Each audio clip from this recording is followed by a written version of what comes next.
Hey, welcome back. I know it's been a little while.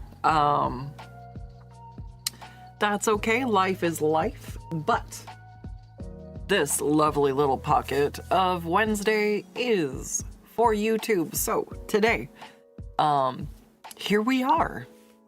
I've made it. And yeah, we've had a minute. I think it's been about 2 weeks. So I've had a moment to actually rest kind of like my eyes and my mind. So it's probably not the worst thing. I was worried the background is maybe too busy. I'm still kind of worried about that, but I'm just gonna roll with it. We're gonna see where it goes. Try not to worry about it too much, because I think starting to sweat it is gonna ruin it more than just rolling with it. So let's see where we can take this and see if we can get Mollie wrapped up today. I know I've said that for like the last 3 times we've worked on her, but she's just so good, so gorgeous. I don't really want to rush and push it along too fast, so we'll see. I feel like though, where's, well, yeah, I don't like that necessarily. I want to maybe come in with some of this. Alright, so maybe what I'll do then is take some of this as like a even more bright highlight colors.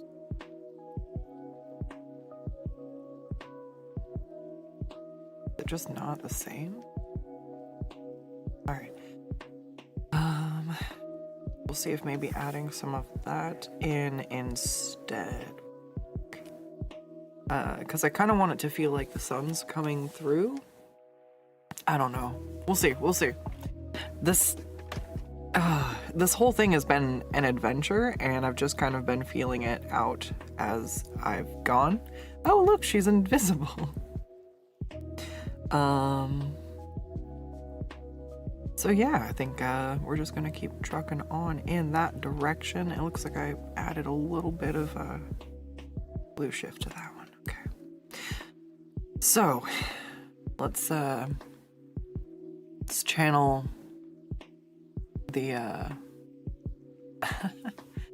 the wisdom of Bob Ross here and just kind of relax and make it go.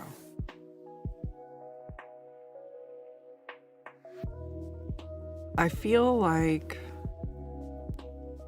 definitely I'd go visit my grandma when I was younger, and it was like during summer breaks and stuff, and I don't think she didn't have cable. So it was just whatever, like movies or like the public programming and stuff. So what I do remember is I'd have like my cheap little watercolor set that somebody got me, and I'd be watching Bob Ross paint, and I did my best, obviously. I wish I'd known then that, like, no duh, if I was using like cheap watercolors, it's not gonna come out the same. And I did kind of, know you can't paint like dark over light. I have to start and go in a certain order. And, it never really got like that really amazing end result. And, I was like, I was probably like 9. So, still easily dissuaded.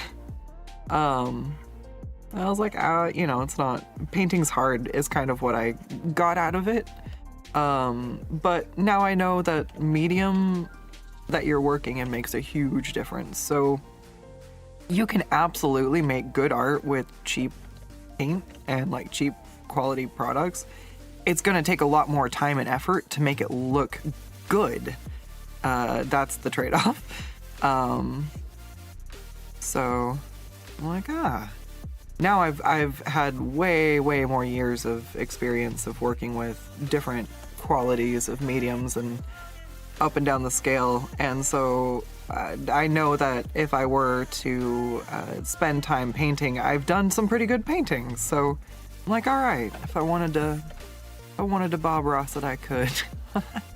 But I think like part of the point was that if you stress it too much, if you try to make stuff perfect, it's never gonna come out right, because nature, like, it's not how he phrased it, but basically nature's never perfect. Like, trees grow in a pattern, but like when you look at all the different trees from far away, they are clustered in different groups, and it's a little more random. Like, nature is very random. There's still patterns within it, but you know, what branches have broken off or been trimmed, or you know, stuff like that, that's completely random. And when you're trying to overthink and make everything perfect, that's the kind of stuff that you don't really put into your work.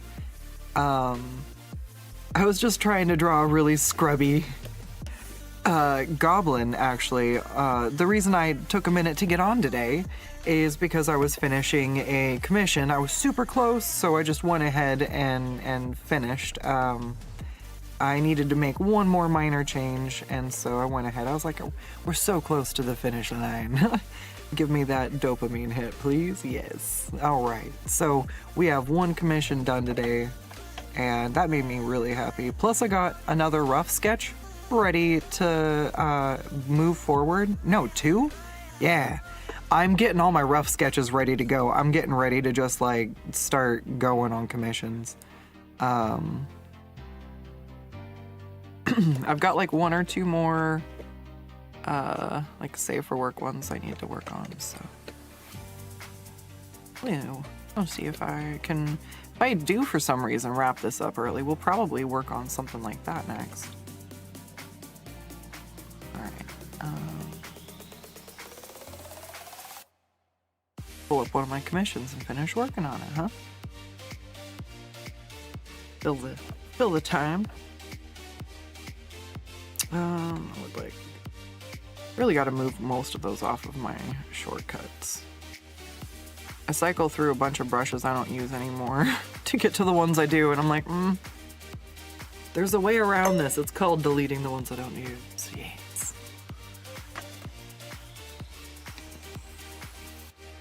I know that there's so much other stuff to do, yet for some reason I've focused in on just like rendering her arm out, you know? I'm having fun with this one though. Like I said a few times before, it's rare I get to spend time working on something for myself and like actually put as much time as I want to in it. 'Cause like if I spend even 10 hours on something, it's gonna be way better than something I do for myself that I only spend like 3 or 4 hours on. Just the amount of time kind of just allows for more detail, more stuff to be added. All right, let's see. So part of me just kind of wants to actually explore what rendering stuff out with more intention looks like and kind of work on that. But the hand feels like it's a good point to do it. Since it's such a major focal point. If I want to have the background sky, I feel like she should have maybe, let's do it on a different layer in case I hate it. Hey. Did it make the new layer? No, it didn't. Okay. Awesome. That's always the worst. I like go to make a new layer and it starts buffering. Uh-oh, no. Okay. So it doesn't actually save. Alright, let's see. That's definitely really bright. But probably just like some lighter blue here or there. Just to kind of work in with the fact that we're in a blue sky environment, maybe? I just kind of want to get rid of the background entirely and just make her like a self-contained image. A sticker that's just a giant swirl of eldritch tails. Alright, speaking of the tails, that's what I would like to try to figure out.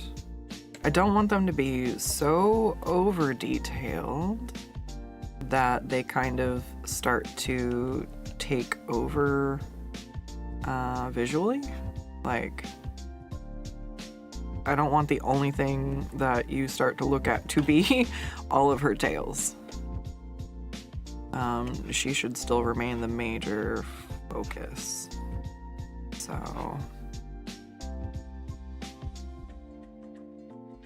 maybe like just have the spots closest to her directly, like basically here and here where I already did, like leave those the only ones really in focal point and see if I can do the rest. Left kind of out. Oops, not blur. Wait, what? Yeah, I'll use my watercolor brush for this. Alright, so this is too bright. Let's try do some scribbles and then see how it looks. So this is where I'm trying to put that nature is random into practice, because so is fur. And if I have to go in here and detail too much of this, it's not gonna feel right. Maybe. Okay.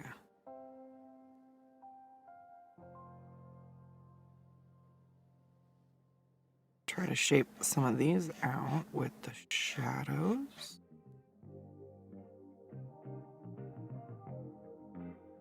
Put this down here. Don't look weird, because right now it looks weird.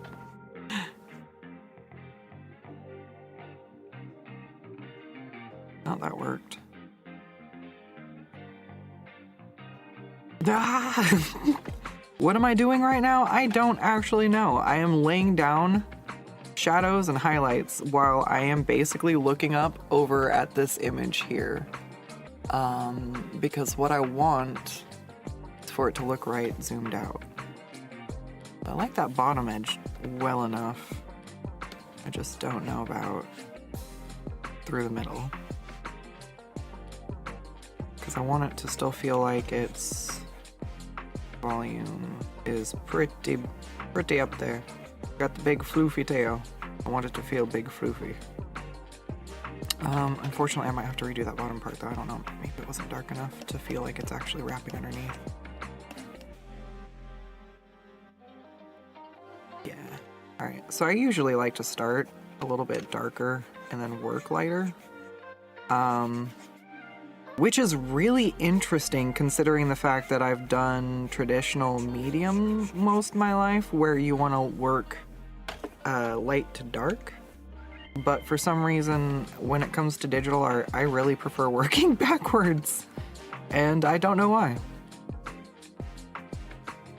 Alright, so we'll try start like that. I think that's better. Alright, so I'm gonna do some scribbling. Get some fluffs going. There's also probably a ton of fur brushes or a way that I could make my own. If I wanted, that would be super helpful here, but I actually, I still need to learn how to make my own brushes. I'm still learning that one.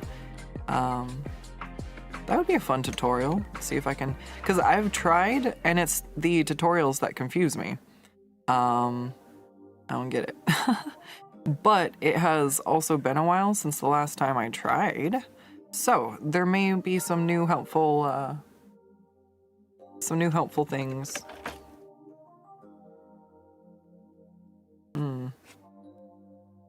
I really am about ready to delete some apps because even when I turn the notifications off, they're coming up while I'm streaming. And it's distracting. I'm like, what are you doing? Specifically, it seems to be the Epic Games Store. It likes to pop stuff up that hangs up there until I leave. And then I'm surprised by Discord because it literally knows I'm streaming and is in a stream mode, so I would like to get it to stop giving me those notifications. One day. One day when I sit down and deal with tech stuff, I will figure it out. I will get to the root of it. Oh no, no messed up ankles, Deathlight. Hey Malik, how's it going?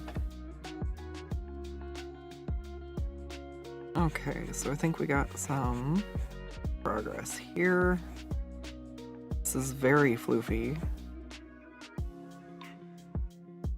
It might be too floofy.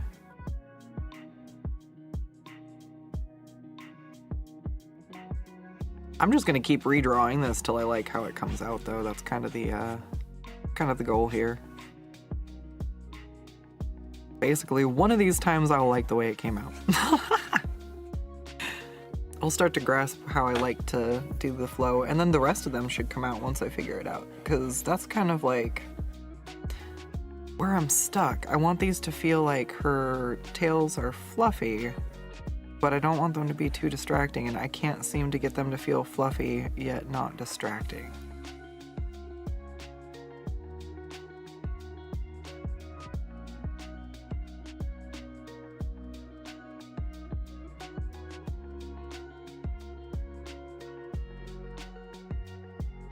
Uh-oh. Okay. Alright, we're adding swirls because I wanna. No one can tell me no. Because I loved her. I loved her as her Vulpix self, but she was just too fragile. And they said, no, Skuttz. You got the Firestone, you want to evolve her so she won't die in the Nuzlocke. And I'm like, okay. Nine Tails are also really cool. It's one of those things, though, where I don't think I could have picked, but the reason I would have stayed with Vulpix is because that's what I caught her as. So I like adding the little swirls in her design as a nod to the fact that I raised her from a little Vulpix. Definitely one of my favorites that I caught in the game. It's hard, though. There's so many. The fun thing about Nuzlocks is you get one Pokemon per route, so it's limited to what Pokemon you get, and it's if you did it the way I did it and you do it with a randomizer, they're not the Pokemon you'd think, and you have weird starters, or at least not the normal starters, which I like. It's fun. Okay, I really like this tail. I just stopped thinking, and it came, and it looks amazing. Yes. All right. I don't like that part, though. I fucked it up. Go back, undo. The magic of digital art. Oh man, I was sketching in my sketchbook in ballpoint, and I did something last night. I was just like, I went to go Control Z, and I just looked down, disappointed in myself. I forgot I was using ballpoint.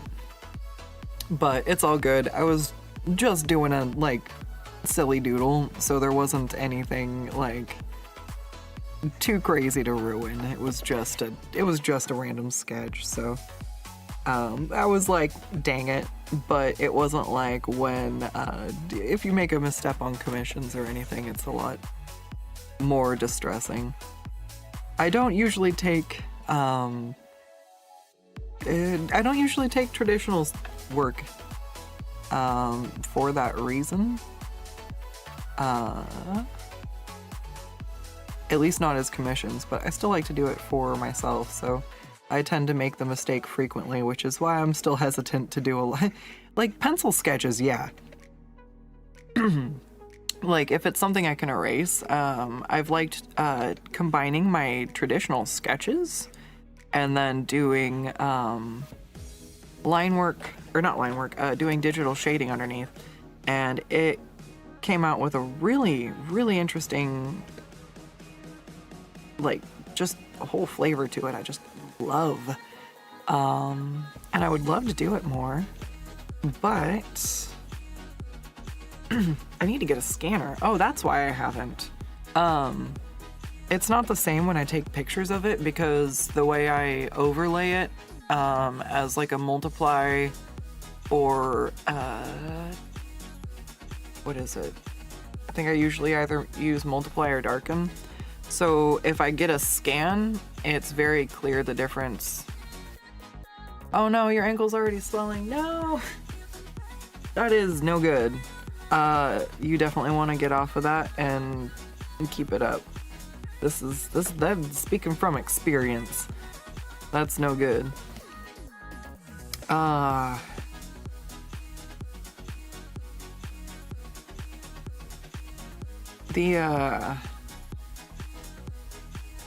I'm so sorry, I forgot what I was talking about. Shoot. Well, the nuzlocks are really fun. Oh yeah, because you don't really know what Pokemon that you will end up kind of getting to bond with. So I had a few favorites that I was not expecting. That was super fun.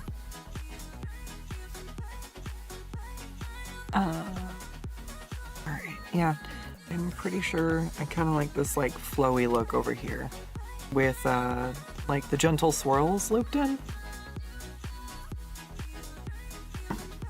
It ties into her hair really well. Scanner and traditional art. Yeah, I've still oh, I don't have a scanner right now, so it makes it hard. If you take a picture of it, you still get kind of like some kind of lighting variation. I really struggled to get something that's purely basically a black and white contrast. Maybe my new phone has a black and white filter on it, but that usually takes away from the quality of the sketch. But I don't know, that's why I'm like, yeah, I do have a new phone that's supposed to be pretty good with the pictures, so maybe I'll have to check that out. But essentially a scan gets you the cleanest contrast to work from, and any gray will basically be affected by the multiply layer, which you need to use because that's what makes the white of the paper transparent, so that you can kind of work under it. But it's a really fun method. I love doing it. Maybe I'm trying to get it set up so I can do traditional art streaming as well. Because I do like ballpoint sketches and I do like many fun crafts. So there's endless things I could stream doing if I got it set up. So that would include being able to do some sort of traditional streams as well.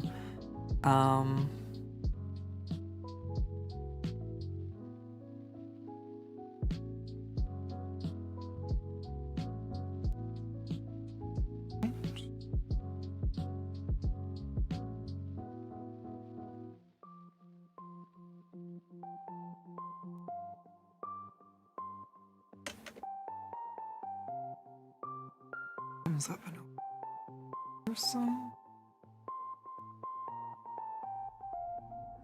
Maybe.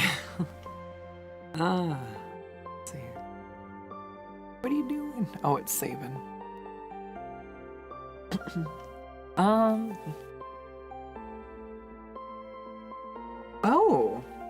I was gonna say, I thought I had a scanner. Because I had a bunch of scanned art. What happened? I think the printing part of it stopped working, but I think the scanner still works. I'll have to see. It probably got left at my mom and dad's one of the times I... Oh, yeah, that explains, yeah. There was a frantic moving season where I moved multiple times in a year. That's probably when I misplaced it. I'll have to hunt that down.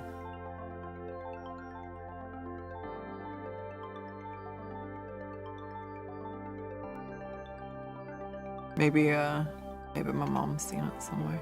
I'll have to ask her.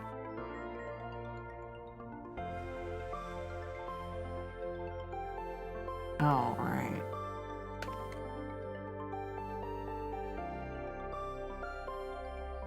I like this. I like this. All right, we've got some fluffy, fuzzy nine-tail fluff going.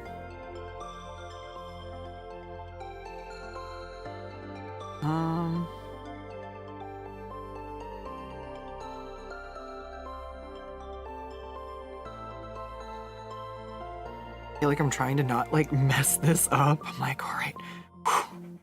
Like, Control Z is there. We just discussed how that's a thing. All right, so I think that looks okay. So then I'll come over to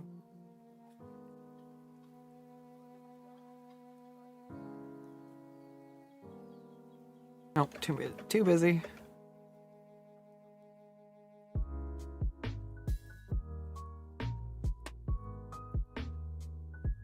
No, I messed it up. Go back. Undo.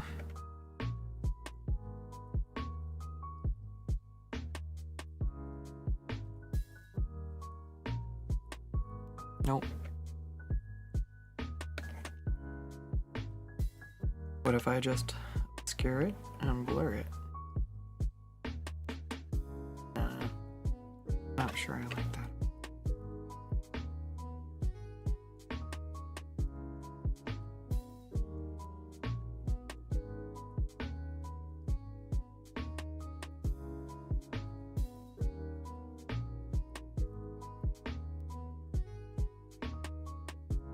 I'm just trying to build up the shadows right behind this so it has a bit of a stronger profile, because I feel like that's what the problem is losing the kind of losing the piece between the two, and trying to fix it with a highlight isn't helping. So let's kind of remap the shadow here, because already I can see that that looks better. Then we'll just yeah.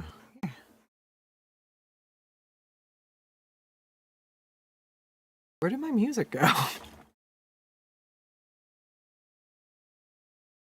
It stopped for you guys too. Why? What happened?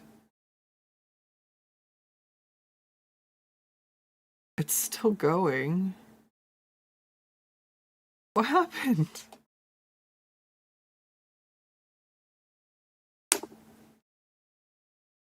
What? Oh, there we go. I was saying my music broke. But was it just the end of the song?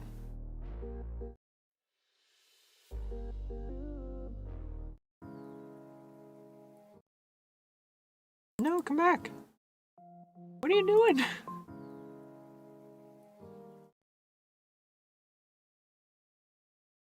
Oh, that's not cool. Why would you have that much dead silence at the end of your song? That makes me want to take that out of my playlist.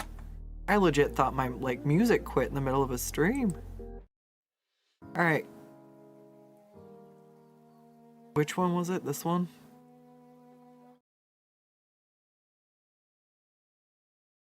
Jeez. It's called Dark Matter, and it's got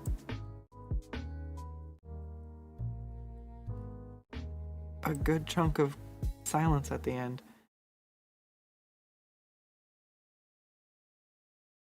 Wow. Okay. That's not okay. That's like 30 plus seconds of silence in a song. You're out of the playlist. Get on the bench. Let's see. Remove from this playlist. I'm sorry. I liked that song. I did. You broke the one rule. Don't make me think there's something wrong with my stream, or you're off my playlist. All right. There we go. There will be no more future confusion.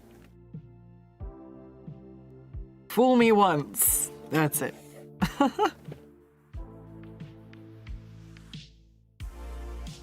All right. I mean, I say that, but it's probably actually been a few times now. I've been like, what? Where'd my music go? I'm like, all right, I'll just try to fix it in a second. And then like it starts playing again and I'm like, oh, okay. Now I'm like, oh, there's like almost 30 or 40 seconds of dead silence at the end of that one. No good. All right, so I think this will help. And I was trying to, it totally broke me out of my flow too. Tisk. All right, just gotta get back in.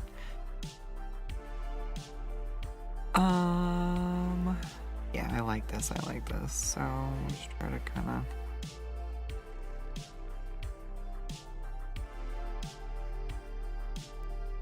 there we go, get some variation going here. Drag some of this out.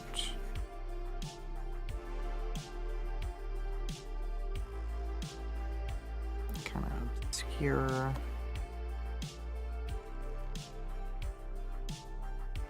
I've never actually done this before, but I'm pretty sure this is going to work. So I'm just trying to obscure where I wanted to add all the highlights and stuff before with more shadows. Because my issue was when I added the highlights where I wanted to kind of make the divide, you could just like, it threw off the depth. It was too bright. So let's see if this helps. Going back in with this over the top edge, essentially.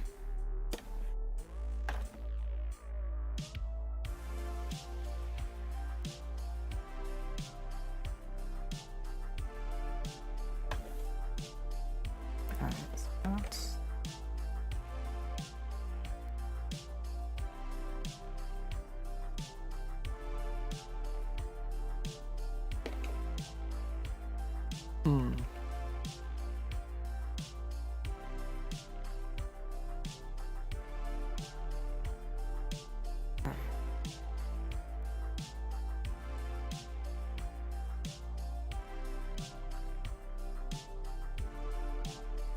I don't feel like I blurred this enough.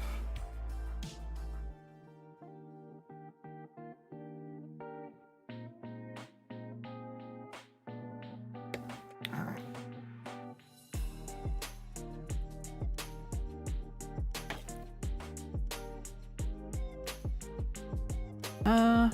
Yeah, I'll take it.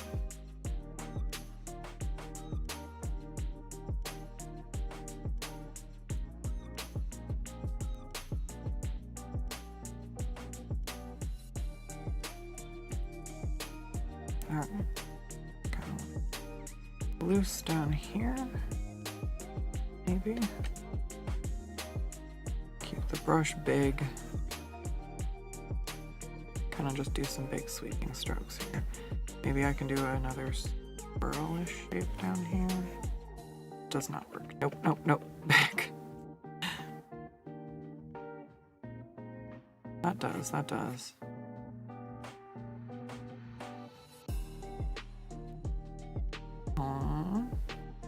That should be fine once I get other places going. All right. Let's see about doing these ones here in the background. I want to go and find some of my darker hues. Kind of do the same thing, I guess, because I don't want to start out with the highlights. So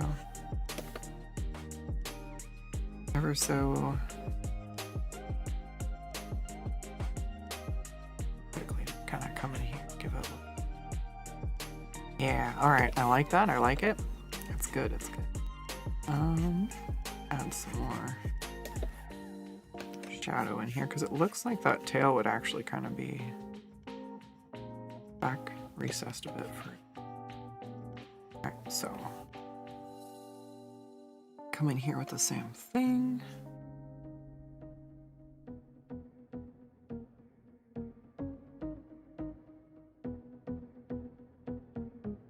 I don't want to mess her arm up too much, but I do probably want to come in here with some of this. Oh yeah, no, that's why I didn't do the edges of anything though. I knew I was gonna do her tail, or yeah, her tail on the same layer. Digital painting does require some thinking ahead. Actually, that might be a really good video to do one of these days. Just kind of newbie stuff that I really got hung up on or confused by when I was starting out with digital art, and kind of wish I knew, because it's really not intuitive if you've only ever done digital art. But then again, I feel like a lot more people have had access to digital art at younger ages now, so maybe not. Maybe it's a product of the era I grew up drawing in, when those programs were still just becoming available. Like, I'm using Clip Studio Paint right now, but its predecessor was like Manga Studio. I think I had Manga Studio 5. That was a long time ago. I used Manga Studio back in the day. It's Clip Studio Paint now, Grandma.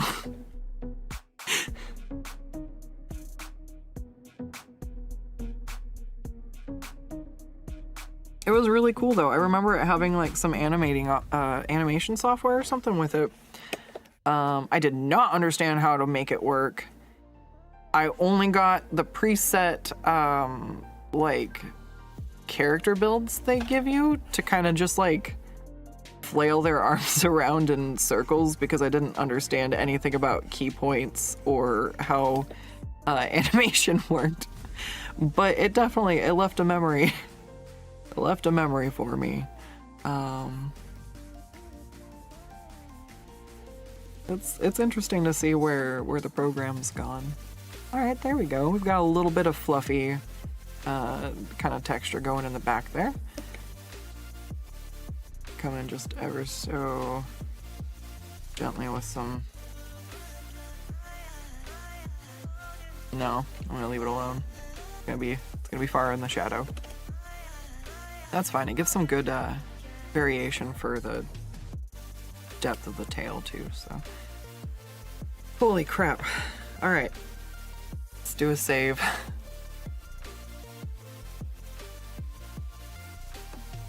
Remember when videos were getting flagged for having 4 minutes and 33... Wait, 4 hours and 33 minutes is that? Wait, 4 foot 33 inches? No, I'm guessing that means 4 hours and 33 minutes.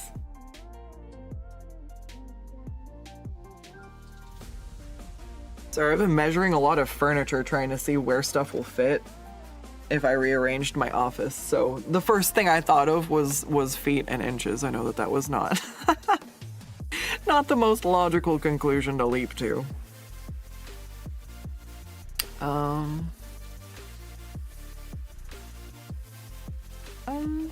Yeah, let's see. So this one's gonna be pretty light, but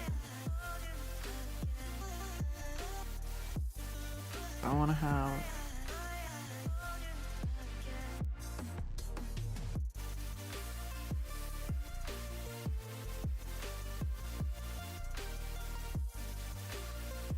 There we go.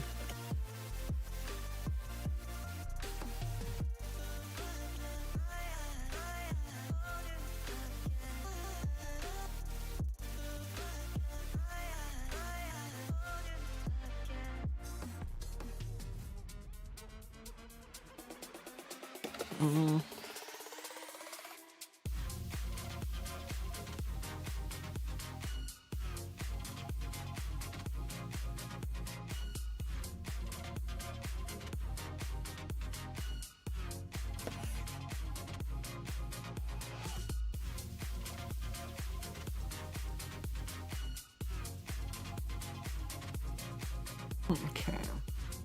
Trying to add a little bit of like environmental lighting so she feels like she's tying into like the sky color there. But I don't know. It doesn't feel like it belongs on. Oh, that's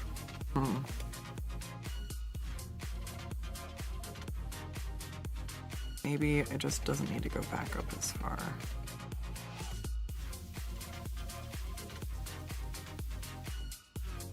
I'll keep it going to right about here. And then I'll switch back to more of the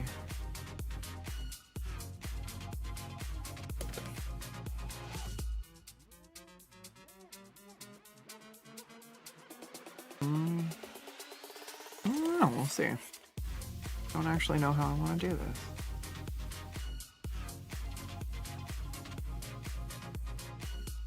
Alright, how do I stop Discord from showing me what games everybody's signing in to play? Like, oh my god. Please stop.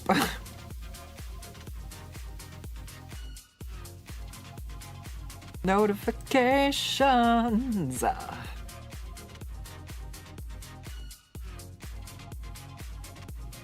I just turn off desktop notifications.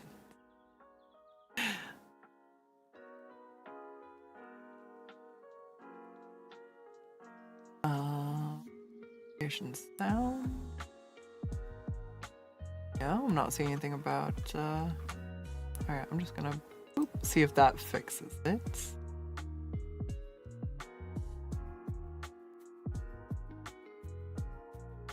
It even says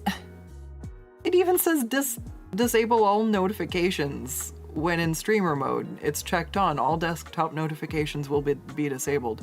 But like, it's so bad I want to log out of Discord right now because every time it blips up in the bottom corner or in the top corner of my tablet, and then it goes up to the bottom corner of my other screen.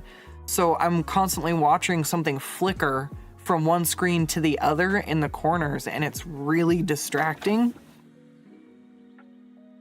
I don't know about other people, but specifically, personally, I really get into a flow when I work and I draw, and I struggle when I get pulled out of that flow. It's been a bit of a learning curve of its own, just working to learn to talk to chat while I'm drawing. It's why I will kind of ramble a little bit and then look up and see what, you know, everybody is saying. It's not that I'm trying to ignore chat or anything like that. It's more or less when I'm drawing, that is the only way I am able to stay in my flow and work. And then I will look up intermittently at chat, and that's when I interact. So, you know, I do read everything, and I do make sure I see what's up. And like, I can see like I see someone just sent a message, but I don't see what it said. So like, I can see when it happens and I go, okay, I can wrap up what I want to work on and then look up at the screen. But having the notifications constantly go is really distracting. So I don't know what's up with that. Hopefully turning all the notifications off helped for now. Now I'll have to remember to turn them back on. 4 minutes and 30 seconds. A John Cage performance. Man, YouTube was flagging DMCA and muting videos that vaguely were silent that long because of how broken copyright is. Oh wow. Multitasking is a myth. It really is. And I mean, like, I think there are ways to split your attention between stuff, but it's better to stop and pause. And like, I don't know, say when I am exporting a video, I am, you know, probably finished drawing and everything, or doing what I can't do anything else on my computer. So while I am waiting for that to export, I will multitask by finding something else to do, but I'm not trying to juggle two tasks simultaneously, because whenever you're diverting your attention from one to add something else, you're detracting from the full attention you could be giving to something else. That's why I think I've been streaming offline a bit this week, and last week as well. I've just been needing to be able to fully concentrate on art, and not dealing well, I think, with being pulled out of my flow. This week I'm doing a little bit better. and I can do so much, but it's kind of like when you're in the middle of something and somebody asks you what you're doing and you'll like forget. It's kind of like that, but with like what I was gonna draw, and it's interesting. It's really, I can usually have conversations while I'm drawing or listen to like a show or something, and that's fine. But I really struggle with anything like looking up. Like if I have to stop drawing, so anytime you look up from what you're drawing, you kind of have to stop drawing or you might, ruin it. So particularly when I'm doing those kinds of things, it's hard to be like, oh, look at this meme, or I'm like, oh, tell me about them. Describe the meme to me. What does the meme look like? No.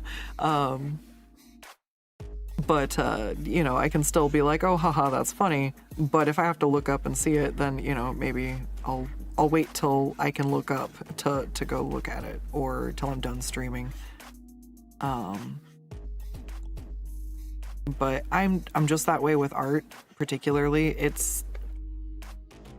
Sometimes it's easier to get back into a flow and work on something, but more often than not, it's really hard for me to get myself to go back into the zone. And the more times I get pulled out and have to go back in, the more frustrated I get. And the more frustrated I get, the faster I get burnt out. So I try to eliminate a lot of the distractions and things that kind of pull me out of that zone of focus.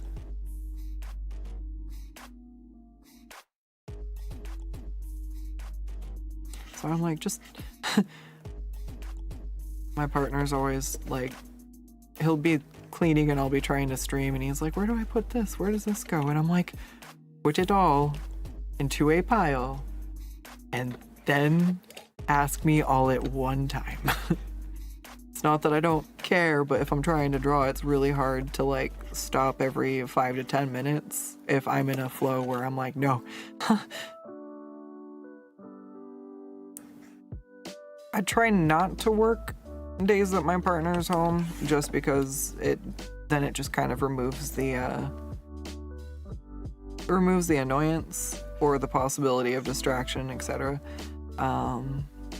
But sometimes you just gotta. Sometimes, dealing with like chronic issues and stuff, I just gotta work on the days where my body's working. So if I was supposed to stream or get a commission done, but I had a migraine, then that's my day off. I don't get to pick. And, oh, this day was supposed to be a day I got to take a break and do something else. Well, too bad, I gotta draw now. But it's why I work for myself. It allows me to do what I can when I am able, instead of bending over backwards and making my condition worse for very little in return. I absolutely adore drawing, and I love that I can share this with everybody. I love commissions. I love making people happy with my work. I'm not happy with this tail though.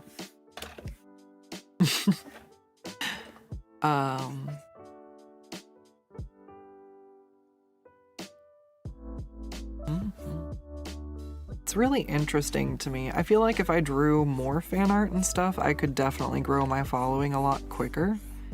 It's more because I think I draw a lot of OCs, that my growth is slower, but it does mean that a lot of my community base really appreciates my art, and I love it.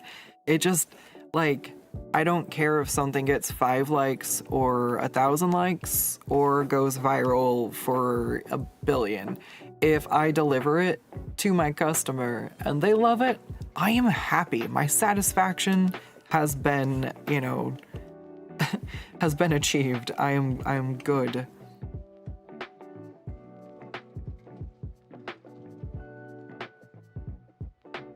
And I think that's one reason why it's easy for me to not really get discouraged, because my sense of accomplishment comes from finishing the work. I get paid for it, so I don't really have to be like, you know, what do I get out of this? Like, it's transactional to some degree on the basis of, you know, you give me monies and I draw you arts. This is how it goes. But behind and beyond that even is the fact that I just thoroughly enjoy. I hate this tale so much. I thoroughly enjoy that I get to bring your characters to life. I get to help design them. I feel flattered anytime I get to help with a character's design or do a character sheet. So it's just really fulfilling. And social media doesn't really have any bearing on just making people happy with my art. Like, I won't lie, my favorite thing and one of the biggest feel-goods is either when I see someone using what I drew for them as their like profile art, or if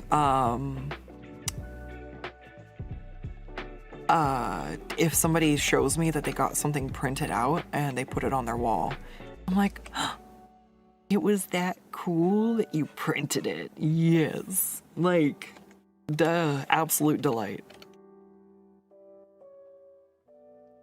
It's why I'm trying to see like what tutorials and things I can try to make and where I can be helpful, because I feel like art brings me so much joy and I don't know where I would be without it in my life. And so if I can bring that joy either by sharing my art with people in streams, or if I can get other people to feel encouraged to, you know, pick up a pencil and explore themselves, like, I feel like I have succeeded in existing. I've encouraged somebody to do something that, you know, is really an interesting thing. Like, everybody creates different art. Like, you can sit in a painting class and watch everybody try to do the same thing, but everybody's pictures will turn out just a little bit different. And I think it's super cool.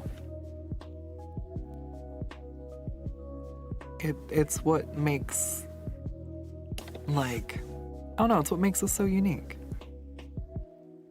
You take all the stuff you like, all the different, the art style stuff, the shapes and the contours you like, and you combine it all together, and it's uniquely it's like we're little magpies, and these are our shiny little nests. But instead of what we sleep in, it's the style that we draw. I mean, some of us might sleep in nests too, I don't know. I sleep in a nest of like leopard print pillows. Can you grab me my leopard print blanket? No, not that one. No, the fuzzy one. No, the other fuzzy one. No, the fuzzy one that's all just leopard print. No, the fuzzy one that... Let me just grab the blanket I want. Oh. Alright, I think that is a chunk of tails done. I like that one. At least enough to leave it for now. So let's save. And then, let's see here. I might go throw my kettle on real quick. I didn't make... Well, actually, I'd still coffee. I was still drinking it, but now I have consumed all of my coffee. Oh my gosh, alright. So, where are we? I've gotten 1, 2, 3, 4-ish tails done. We've got 1, 2, 3, 4, 5-ish, 6 to go. Or 7. That one's, oh, okay. Yeah, because I decided to just kind of leave some in the background.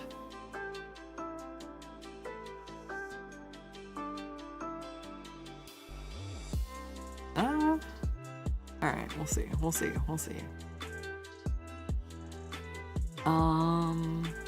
I also have to draw her other foot still. But because I need to finish the tails, I think I'm gonna finish the tails and then I will clean up the stuff around like the edges, like her paws and everything. Because I really don't want to accidentally mess them up. Probably a really good yeah, because I actually already kind of did it to this one. This one looked so good, and I already like drew over it right there. Maybe I'll copy and paste it onto its own layer so I can't. That way I can't. That's not a bad idea. All right. Let's do nuts. So.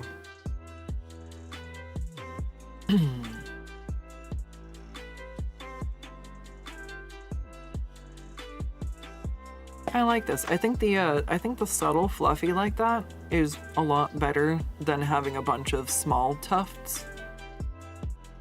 So I'll probably just keep working it towards looking like that. There's one section on her tail over here I'm not super happy with. But it's one of those things where I think it's better to leave it momentarily, see if it still bugs me when I finish the rest of them. And I'll either leave it alone or pick at it when we're done. But I need to bring everything else up to par with it first. What do you guys think?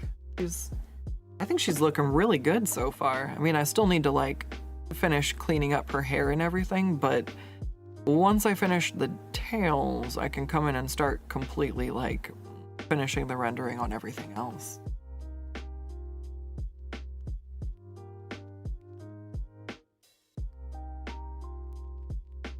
Now, you know, some people might think the leopard print was a gag, but you can say it's for real. Oh, yeah! You didn't even see all of them!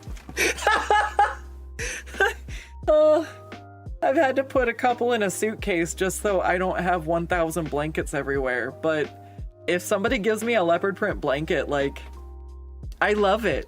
I don't care if I have 20, I will have 21. I don't care if I have 21, I will take 22. If the world ends, you can find me in a ghillie suit made out of all my gosh dang leopard print blankets.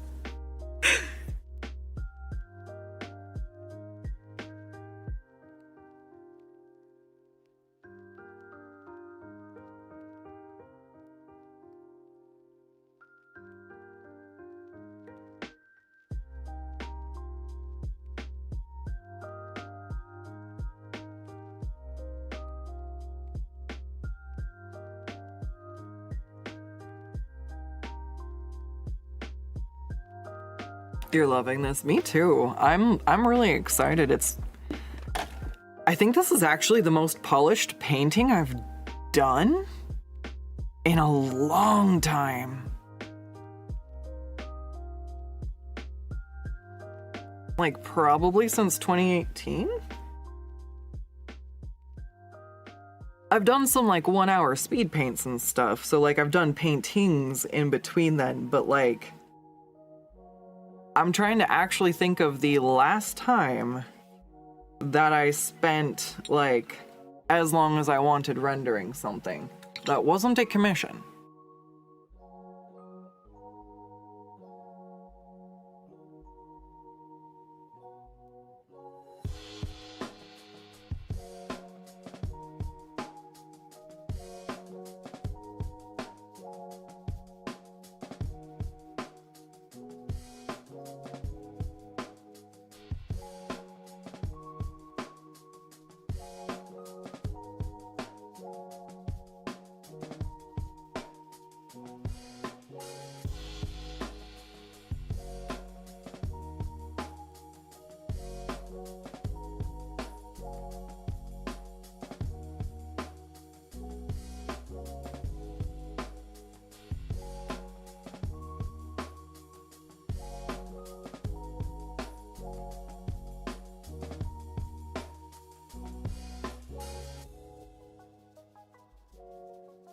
Okay, yeah. So I think what I'm just gonna do is probably work on... I'll work on the ones underneath her here, and then work around to the one by her face.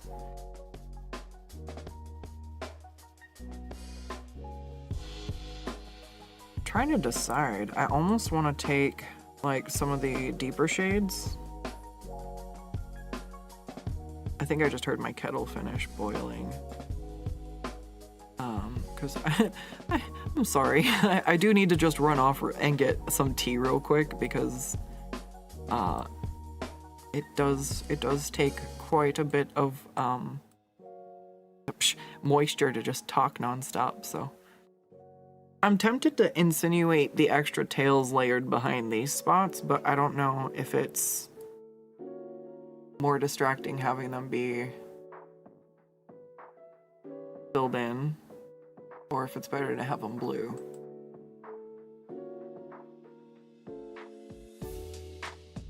Work to have that one filled in.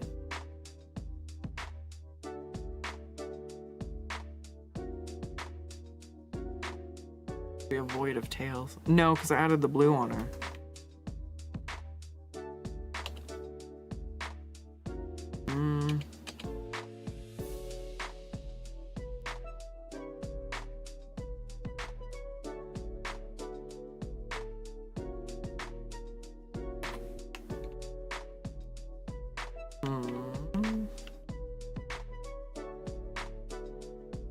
I'm just gonna leave that there, but I'll hide the layer.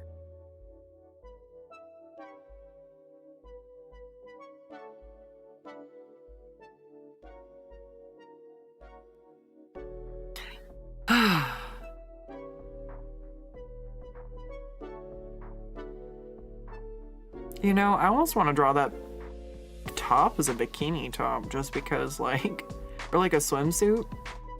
Because I actually have a swimsuit that's similar to that, but it's black polka dots instead of red. That would be so cute. See if I can finish it fast enough to do a clothing edit. How about that? We'll finish it first and then we'll talk about a bathing suit edit. Okay? Okay. All right. Give me a brief moment, maybe 5. I'm gonna run off, grab some tea so I can keep, serenading you with my, smooth, buttery tones. And we'll finish Mollie. I think, well, we're gonna finish her tails. Let's go. Yeah, we got this. I'm pumped. I haven't been drawing as much as I've wanted, so, like, the last 2 days, I've just been unleashing all this pent-up art rage. There is always time for an edit. All right, there is time for tea. Give me 5 and we'll be right back. All right, and we are back. Thank you so much for your patience. Yeah, I needed that. So,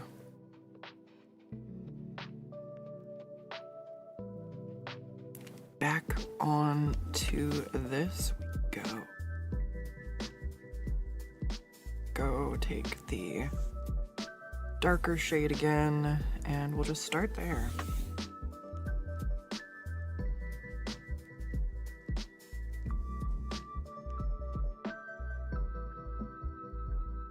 Oh, what?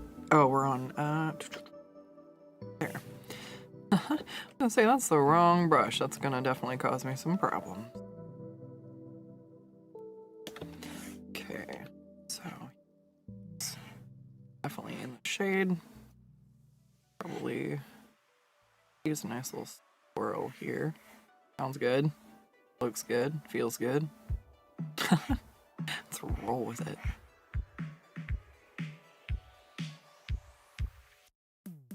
All right, so.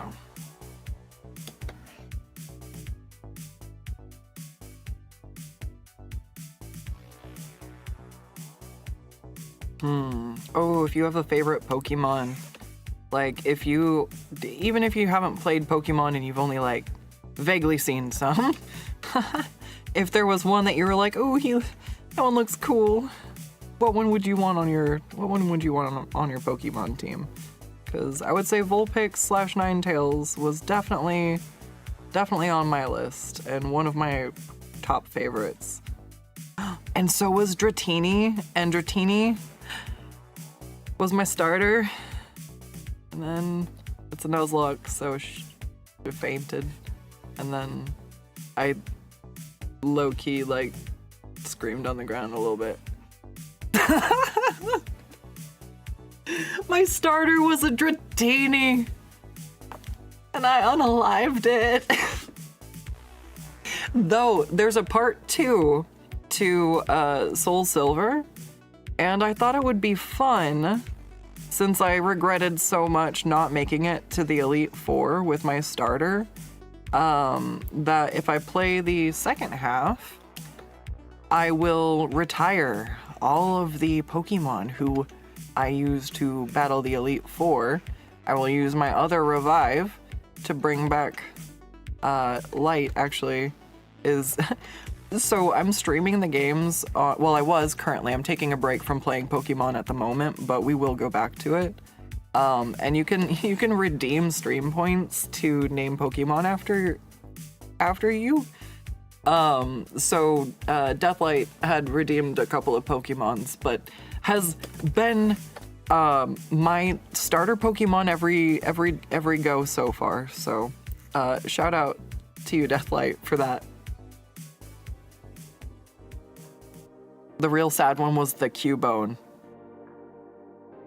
Oh gosh. Was that a Platinum? So yeah, I tried running a randomizer on Platinum, and I got a Cubone that had no attacks. I couldn't even complete the beginning of the game. And it was so sad because I was so excited about the Cubone. The good news is, though, in my other game, I have Marowak, so I didn't get a Cubone, but I did get the evolution in a different Nuzlocke run, so I was happy with that. But I'm always curious, especially because I don't know too many of the newer generations of Pokemon. So sometimes people have favorite Pokemon, and I'm like, I've never heard of this one before. That's cool.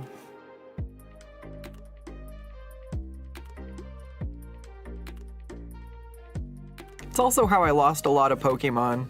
It's actually, I think, how I lost Mollie? Or was it something else?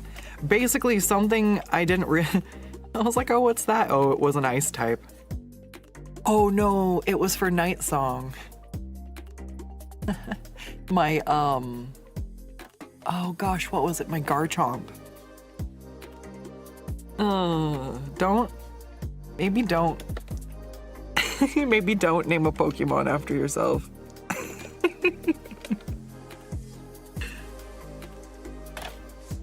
I get really involved with it though. There were legit some moments where I'm like muffled screams into hands because I didn't know what an attack was, or I didn't know what a Pokemon's like a type was.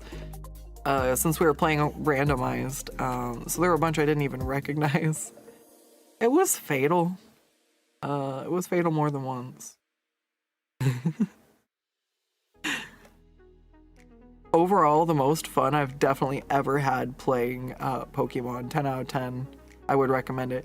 Then again, apparently I like doing everything on hard mode, so there is that.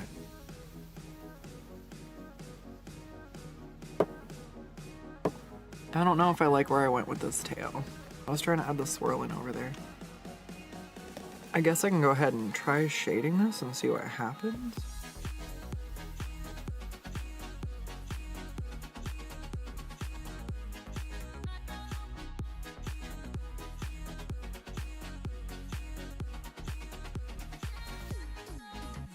Oh no, not at all.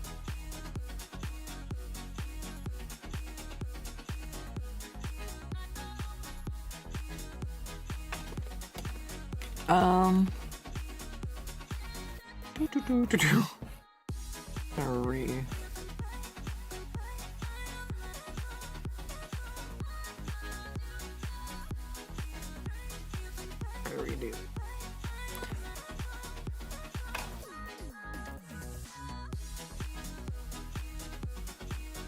Hmm.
All right, let's see. Maybe I'll zoom out.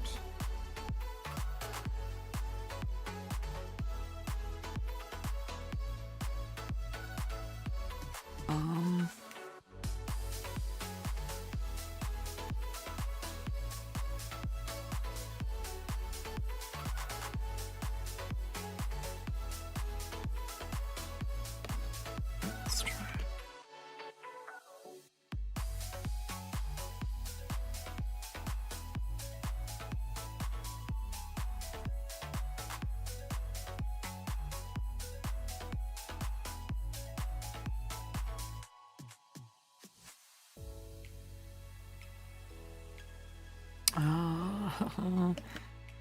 Let's try. Trying to imagine how it's gonna look, but the more I try to imagine it and go for what I imagine, the worse it looks, and the more I go with what's on the freaking page, the better I'm doing. So, like, okay.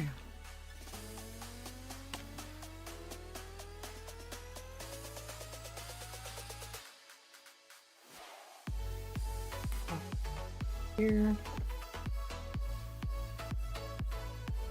I want this to still be kind of shadowed though, huh?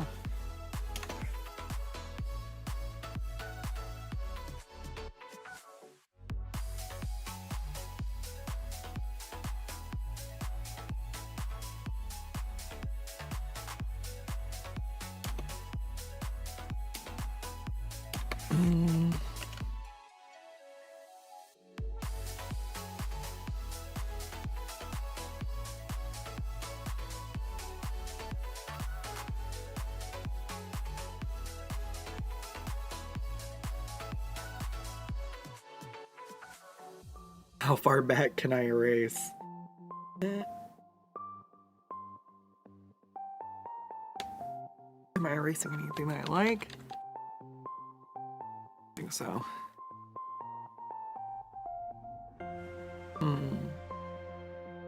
This used to be...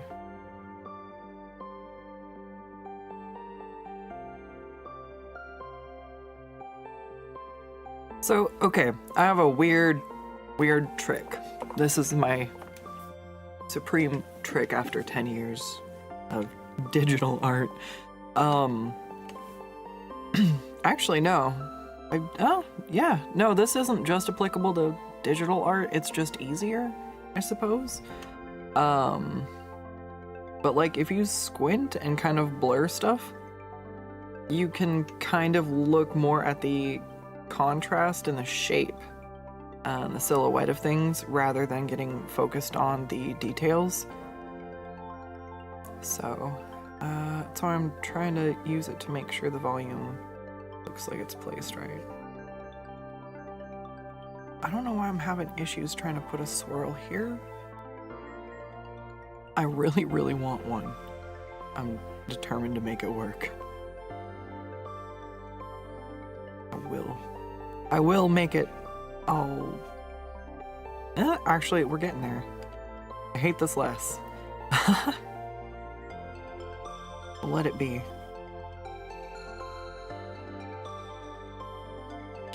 I think, like, I say, like, I hate this less. What I mean, like, definitely you get feelings of frustration while you're working. But it's important to recognize when it's at least looking better than the last attempt at it.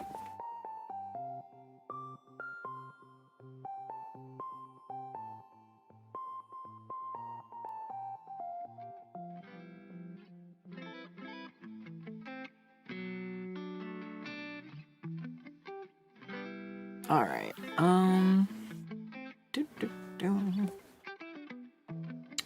Sometimes.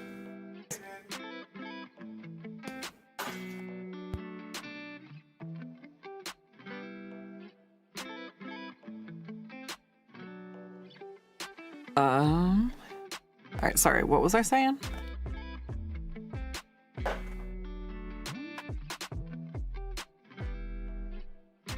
Somebody just came home, so I got distracted turning stuff off. Oh yeah, sometimes like stuff doesn't necessarily have to be perfect. And like I'll get to the end of the process and stuff won't be nearly as bad as I thought it looked while I was in the process of working it out.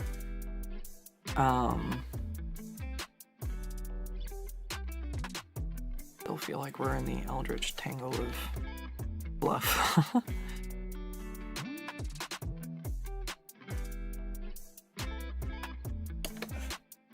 But this definitely, I think, feels better to me than just my last go at it, so. There. Let's see.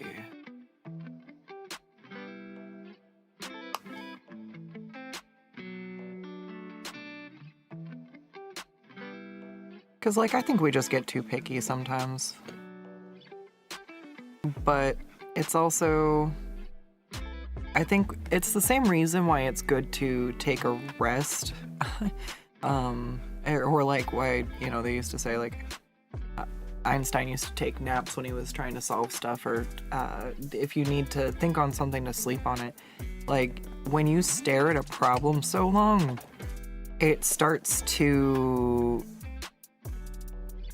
It's weird, you get stuck in it and it's like you can't see anything other than what you've been trying, or, you know, like with any other project. I mean, sometimes if you're trying to assemble your computer or put something together and it's like not working right, maybe you just gotta walk it off, go eat, drink some water, you know, take a rest, and then when you come back and you look at it, you're like, oh, duh.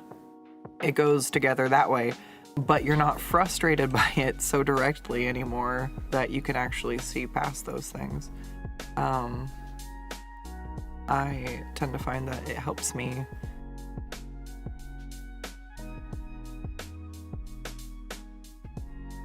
when I take a moment and like allow myself the time away from stuff like that. That's why I usually rotate through a few commissions at once. Instead of pushing on one, not being able to see like what looks good, or, you know, being stuck on something, usually hands, you know, it gets frustrating. But if I can go rotate to something that's on a part of the process where, you know, I'm still rough sketching, or maybe something where I'm shading it, I can go switch gears essentially to something that is still work. It's still a commission, still clearing my queue, but it's not the same problem I've been looking at. And so when I come back around to it later, you know, after getting some more progress done, I'm still feeling good because I haven't just been, you know, ramming my head against the wall or giving up. So there's still been, you know, progress made. So when I come back around to it, I feel good. I've been getting stuff done, and then I can go, oh yeah, it does look weird because, you know, the leg is shifted off funny, and it wouldn't be like that. It would be more like this. But because I had that time away and I'm no longer directly frustrated by it, I can see it different when I come back. So it's always good. I don't think it matters what the problem is. I don't think it matters what the hobby is. It doesn't matter if it's you're drawing something, building something. If you have the ability to take a moment and like switch to something else and come back around to it, like in a non-procrastinating way, it's really helpful. I actually realized that sometimes when I was procrastinating, that's what I was doing, was more or less incubating an idea. And so when I found that when it came to doing commissions for work, it was easier to basically switch to a different project if I was still kind of incubating an idea. It's still in the oven. I'm like, all right. And then once in a while, I literally have messaged a commissioner and gone, the idea oven went ding, here's your rough. And like, out of nowhere, they just get the rough, because out of nowhere, the inspiration like really hit me. And I was like, yes. And it's not because I've been like not wanting to work on the project or not interested, or, you know, currently I have a backlog I'm working through. So taking commissions a bit ahead of where I'm at, I will think about what's next in line, basically. So I kind of get the ideas formed, so when I'm finally at the commission, I've got references saved, I've got stuff. So like, even when somebody is still like waiting in my queue, and they're a stained glass commission, and you know, they've got like a rose motif. So yeah, they've been waiting very patiently, and it's their turn, and I'm starting the commission.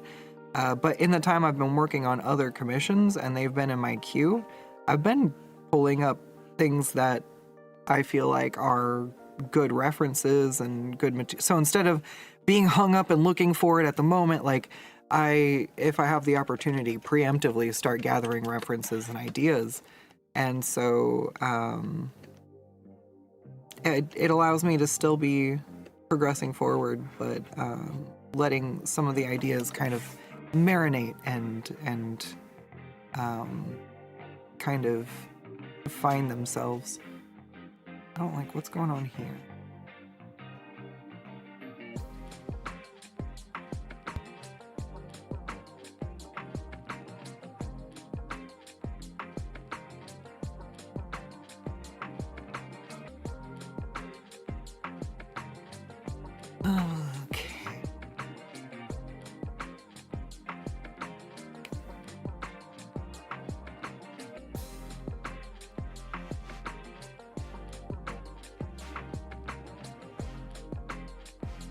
I don't know if it looks like it's one tail or not. It's the only problem I've got. Otherwise, it's not looking too bad. Not looking too bad at all.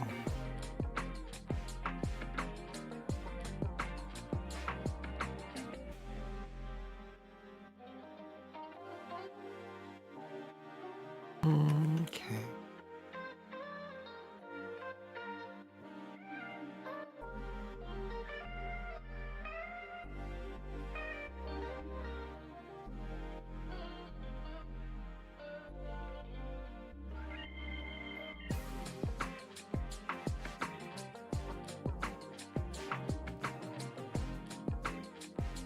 That's too big.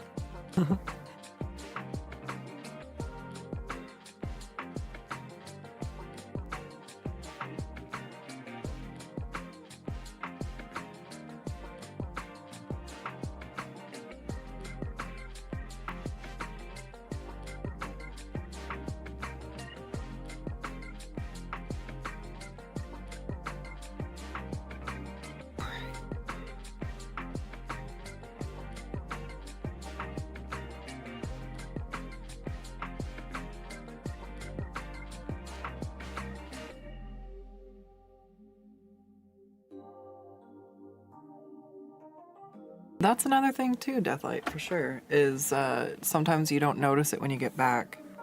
And that's, yeah. I'll try to leave stuff alone till the end, and if it still bugs me, then I'll adjust it, or I'll take another go at it. Or the other one is like if a commissioner says something, like that way I'm trying not to. I never try to make anything so bad that I'm like, oh, is this gonna fly? You know. But if I've done something and somebody's like, can you redo that hand? It doesn't quite feel right. I'll be like, you know, I'll take some more reference photos and give it one more go. And granted, it hasn't been so much with hands anymore. Actually, I don't think I've had that issue too much at all lately. But yeah, it comes and goes, depends. I think I've been working with a lot of the same customers, so I just kind of already know what to bring to the table. Okay,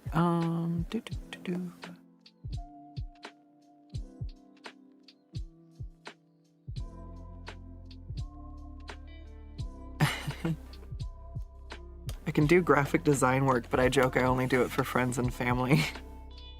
Because I know what they like, and I know I can like produce something that they would like, or they wouldn't have come to me.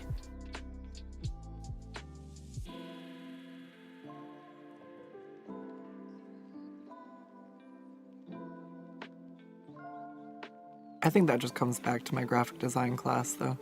Oh, that would be a fun YouTube story. The art teacher.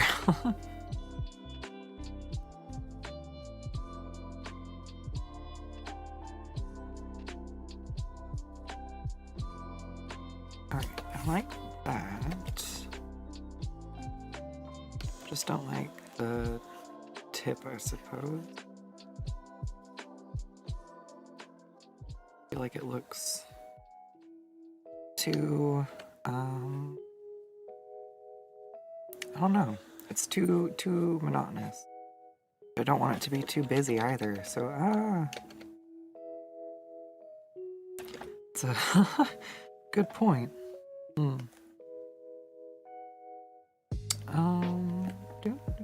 Maybe I'll shade this with some softer.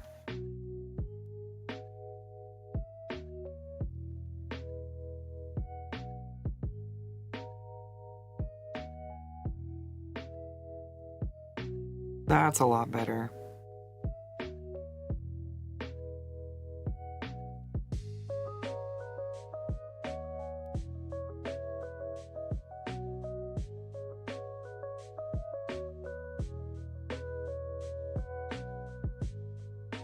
Once again, I'm just like squinting and like blurring where I want to flesh in the highlights and shadows. I feel like it helps. I feel like it helps.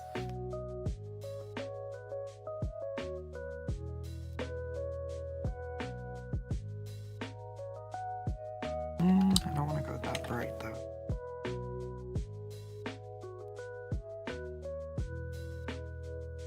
Okay, let's see. This is one more tail, possibly done.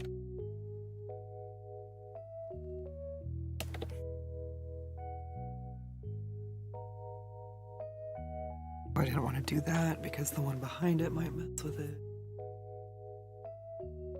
Alright, let's go.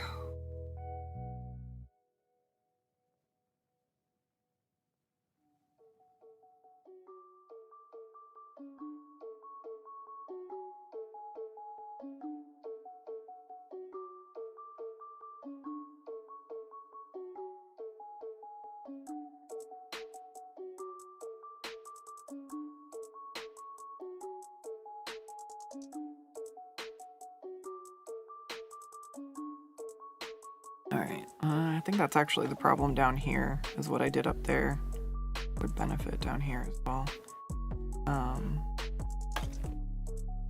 Maybe having some of this mid-tone kind of be, instead of shading with the highest highlight.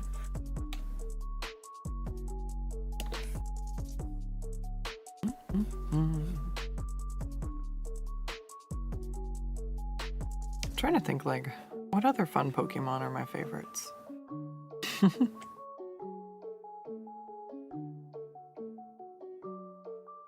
Actually, I have these, they're the Burger King ones. From back in the freaking day. I never enjoyed that flame grilled taste so much. Literally, I don't think my mom ever took us to Burger King, and then all of a sudden, when they had the Pokemon toys, I don't think I've ever eaten more Burger King in my life. Not that it was still like a ton. Like, my mother wasn't just stuffing Burger King in our faces for Pokemon.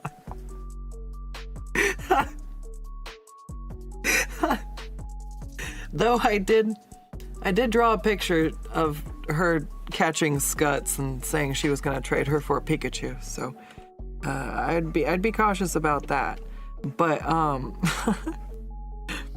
so I'm trying to think. I've got a Nidorino and a Nidoran, a Rapidash, an Arcanine, and a Golem? Yeah, Round Boy. I almost caught a Golem in the game and then he ran away. I was heartbroken. That was one of the routes I burned, I think.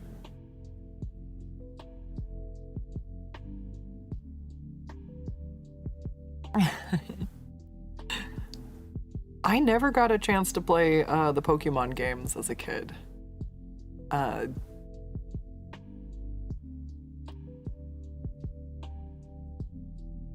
So, like, it was really, really interesting getting to play a Nuzlocke of all things is well, I've played, what was it? Let's Go Eevee and Pokemon Sword and Shield, and I'm like, I feel like I just missed out maybe on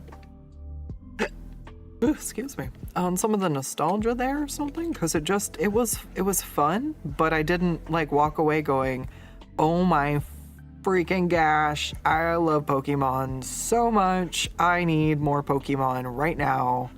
Pokemon. I was like, all right, yeah, I feel like I'm missing something here. It was cute, I enjoyed it, but like I was like, it's okay. 5 out of 10. And I was just kind of like sad that I finally got to play Pokemon, and I was like, it was all right. So when I discovered what a Nuzlocke was, I'm like, okay. When I tried playing a Nuzlocke, I'm like, I literally have never cared more about the most random Pokemon in my life. I had a Salamence, I named Salami, and she headbutted everything to death. I was just like, I love you, Salami. You are my favorite. Salami is the best. I will smash everything with my Salami. And it was a really fun game. I think I caught a legendary, the red robot bird. I'm totally spacing on the name. If you know the name, kindly remind me. But basically, I named her Waffle, and yeah, she died. And I was like, no, my Waffle. No, I named her Ego. Oh yeah, and I literally said no. Like, oh my Ego. When she fainted. It was when Atlas was out visiting. I think he was just like, really? I'm like, I can't name my Pokemon Ego and not say the thing when she fainted. It would be a disservice. I think that's what's fun about the stream. Playing with the stream and naming it after chat is also incredibly, like, stressful's the wrong word. But I definitely feel even worse if somebody's, like, named a Pokemon and they don't make it. I'm like, no. So, it's been chaos. It's been fun. Like I said, I've never cared more about my Pokemon in my life. I think if, it's apparently considered challenging, but I also play, well, it depends on what game you play, because I guess, Platinum has a really high crit ratio, so there were some butt clenchers there where I thought I was gonna lose my mons, and that is actually how I lost my ego, was to some crazy crit out of nowhere. I'm just like, okay. But it's fun. I really enjoy it. It's enthralling. All my Pokemon were named after food. That's what cracks me up. I think my Eevee and Let's Go Eevee's name was Sushi. I always name my Bulbasaur Artichoke. Oh, that would be, yeah, Artichoke-on was actually, well, Artichoke-on is what he got named. Story for another time. You'd have to be in the Twitch chat to know.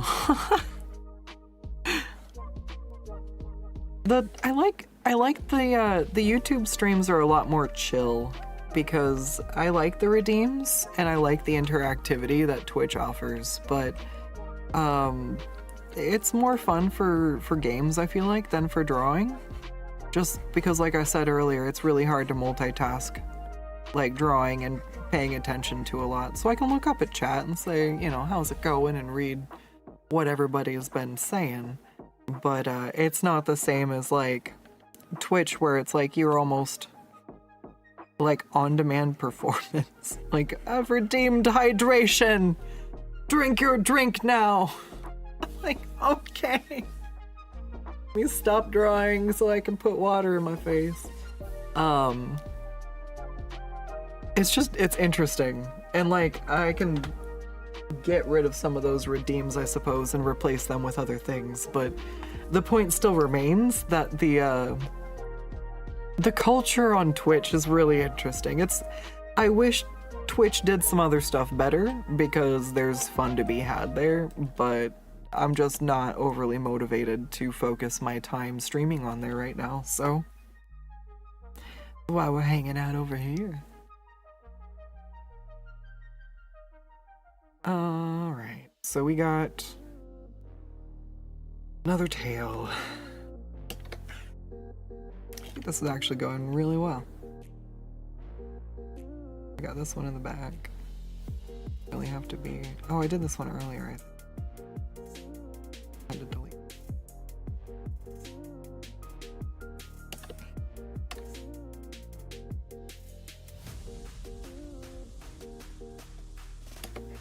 No, I'm just ruining it. Go back. Undo. Right. Doesn't even have to be anything to break up.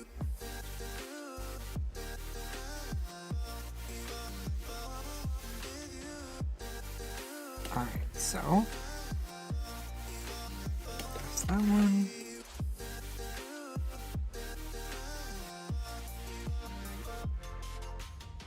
Can I do the one down here? Let's do it kind of desaturated. Looks like it's dark.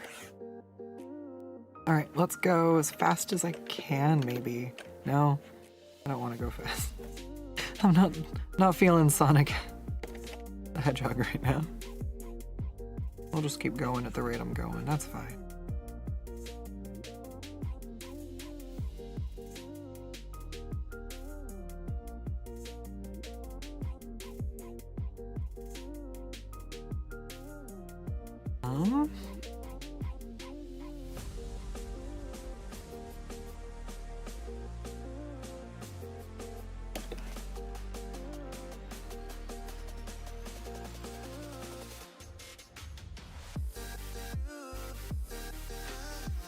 That works for me.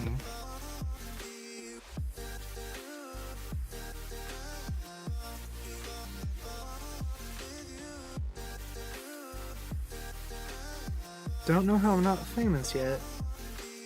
For all my work ever since the stained glass commission. But someday I'll make more tutorials about my style and workflow. Absolutely, I'm working on it. I'm trying to actually make them worthwhile. I've done a few streams where I've tried to explain stuff, and I think I'm gonna pull from the way I explain stuff there to figure out how to re-explain it in a tutorial, because it's hard to quantify some of it, and I'm trying to keep it really beginner friendly. I appreciate tutorials out there that feel very professional, like art school almost, and I think that that's really neat if that's an experience that you would like. And I think that there's a lot of valuable information that comes from schooling like that, so I don't want to disregard it at all. But personally, I feel like when I had particular teachers and also the friends I had who did go to art schools post high school, it sounds a lot like the graphic design experience I had. Where my teacher wanted my style to be her vision of what she thought my art should be. And I had one or two friends who basically felt like they went to art school and lost their art style and feel like they just kind of started making, like, and it was more or less like the teaching and like very strict, like what's right and what's wrong for art. And I think you can do a lot with art that's not necessarily right or wrong, technically. Like if somebody wants to exaggerate proportions a certain way, like freaking do it. You should definitely get a grasp of anatomy and how to, like you have to learn how to make something right before you break it. But there's a lot of... I basically got told my art wasn't worth anything and there's no reason I should pursue art as a professional career. When I went to a portfolio day in high school to see what art colleges I wanted to go to, they looked through my whole portfolio and told me it was all garbage because it was to this or to that, and it wasn't what they thought my art should be. And I quit drawing. I quit drawing for a few years after that. Like, that was when I got out of high school. So I think the amount I drew between a 3-year period just completely tanked. Up until I picked up art again in high school, and I just, or not in high school, post art, bleh. I picked up art again after I had started working full-time, so I kind of had to rebalance the energy in my life to be able to adjust to working 40 or 50 hours a week all of a sudden.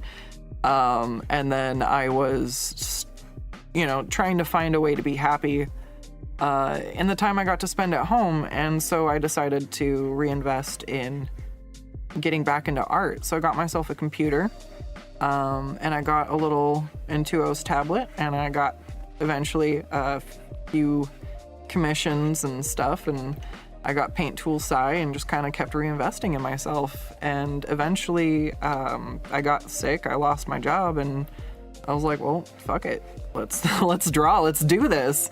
And so I've been figuring it out.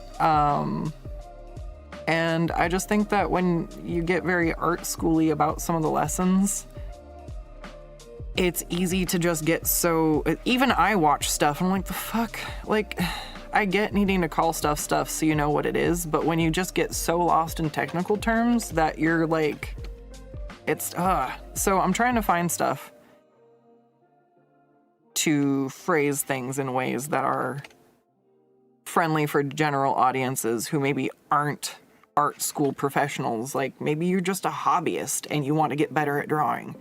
Like, I am here to inject the joy of drawing into your life because everybody makes stuff of their own flavor, and I think it is endlessly awesome that we as humans have the capacity to create and share a part of ourselves in the form of artistic expression. I happen to partake the most in drawing art, but like, I think music and instruments and everything is also amazing. But I think if I keep putting good content out there, it will eventually go somewhere. So I really appreciate that sentiment. Thank you. I will think of you when I try to get the next video out. I'm hung up on one or two things, but I'll just try to finish it. I'm letting, you know, I'm not taking my own advice, and I'm letting perfect be the enemy of good. So we'll see. I'll see if I can get a video out by the end of September. That would make me happy. I want to add a swirl in here somewhere, because we've kind of got some going on in all these other places. So where do I want it here? Add something like there. Do I want to change the profile shape at all? Or do I want to keep it within the profile?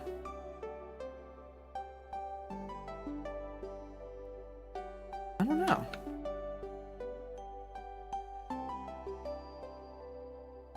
Just scribble and find out. That's my favorite method. Because, like, I think it's really fun. I like to... You can kind of see...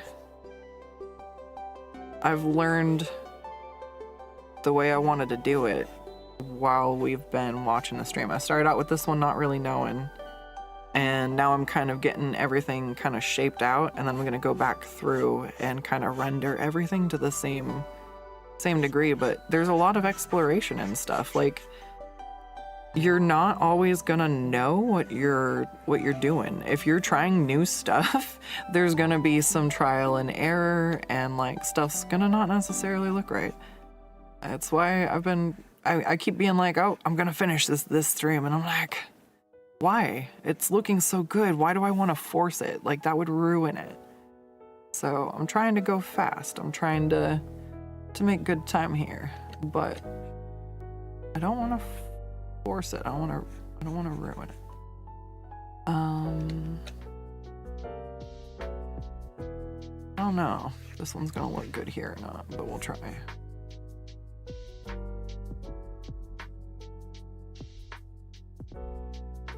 Maybe have part of it come up here. I'm having so much fun ditching sketching entirely.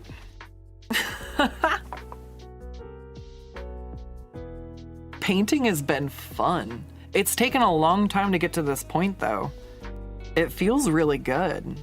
And I think that that's kind of an important thing to celebrate. Like, when you try new stuff, it's gonna feel hard. It might not come out right, or, you know, all the paintings I've done that I maybe wanted to put more polish into, but didn't for the sake of, you know, continuing on and finishing. I learned a lot for every one that I finished that has gotten me to the point that has made this one worth actually spending the time on.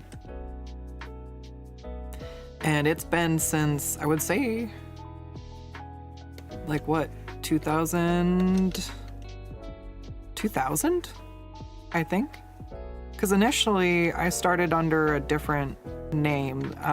If you look at some of my older videos, they're under Unenthused Muse, but I decided ultimately to not stick with that branding. Although I should stick with some of, I want to go back to the frame I made for that one, because it was very nice. It was very peaceful. I feel like I might clean it up and bring it out when I revamp stuff. This is very bare bones overlay, and I feel like I need to brush up my game. But I kind of impromptu decided to just go ahead and start streaming on YouTube. So each platform kind of needs its own stream overlay. Like, one has different requirements from another, and you know, it's not the biggest deal, but there's a bit of adapting between them, so. Oh gosh, yeah, I don't know if we're gonna, I don't want to keep working on this forever. I want to finish it. All right, let's see.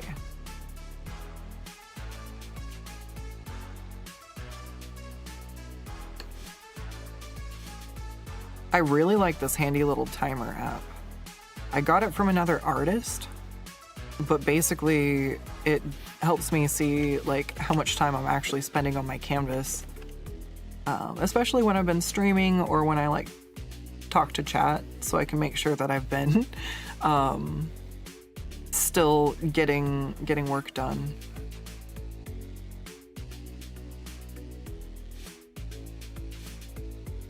Oh my gosh. I've got Baldur's Gate and it's so funny. I don't think I've seen I don't think I've seen anyone who has this game say that they've been able to put it down, and I feel like I'm the only person I know. I think Sunday I opened it for a minute and I was like, I'm going to play this for an hour, and I think I played it for like 30 minutes, and then I opened up a YouTube video and I was editing the footage. I was like, well, I tried to have downtime. I think I just have to stream it on Twitch. If I'm gonna play it, I have to stream it on Twitch.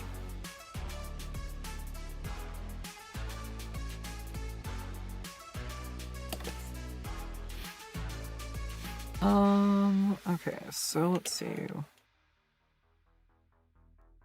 Maybe I don't want all of this to be...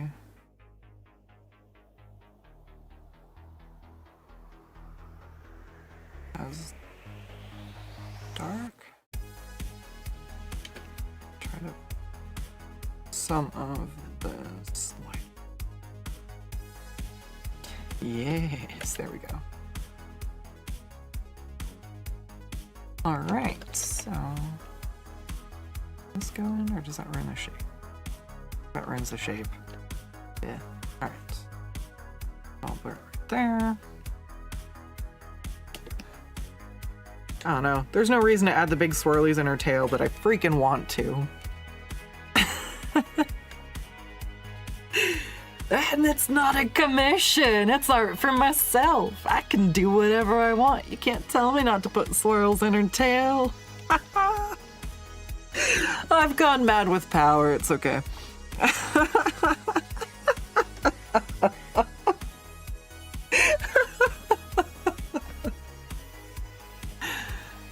You didn't get a second chance with your username? Oh no.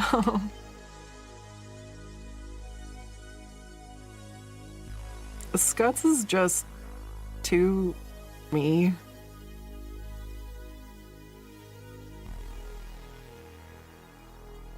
And it was really hard to like try to think of any sort of like mascot or anything, and I'm just like, so I've got spicy art that I draw, and Skuttz Butts is the not spicy arts. So yes.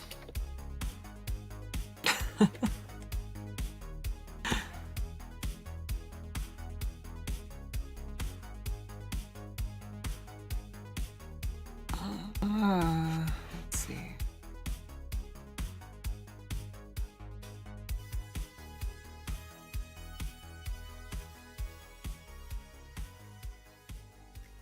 I don't know what I actually want to do with these, because I feel like this is fine, but this also feels like it's too bright. I don't know. Isn't even the lightest color though, right? This one is. No. Ah, dang it. It'd help if I was shading with the color I wanted to shade with.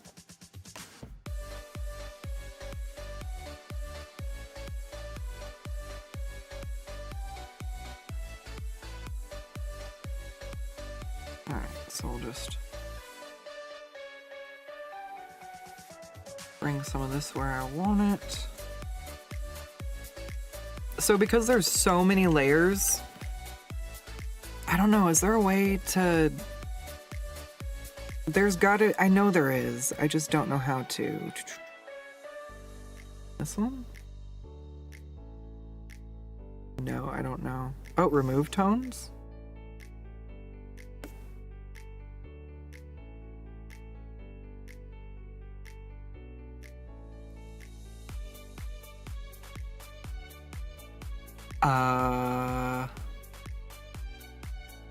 See what happens. Watch me break it. Is it gonna work? I'm trying to see if I can make it grayscale, because basically I want to make sure, yes! I want to have different gradients, so she should have all through dark and light. So that's cool. Now I'll just hit Control Z.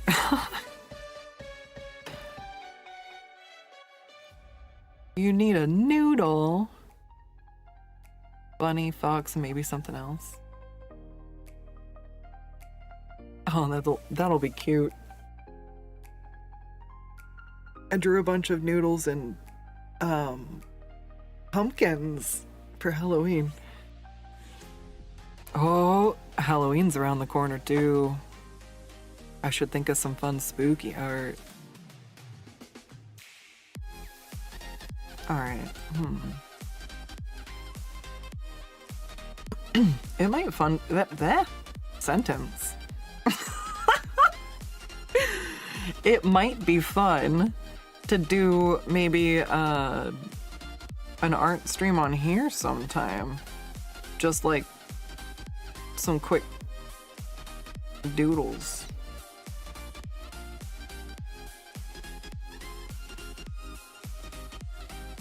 Alright, I'll leave this one alone. So what I want to do is soften this one out.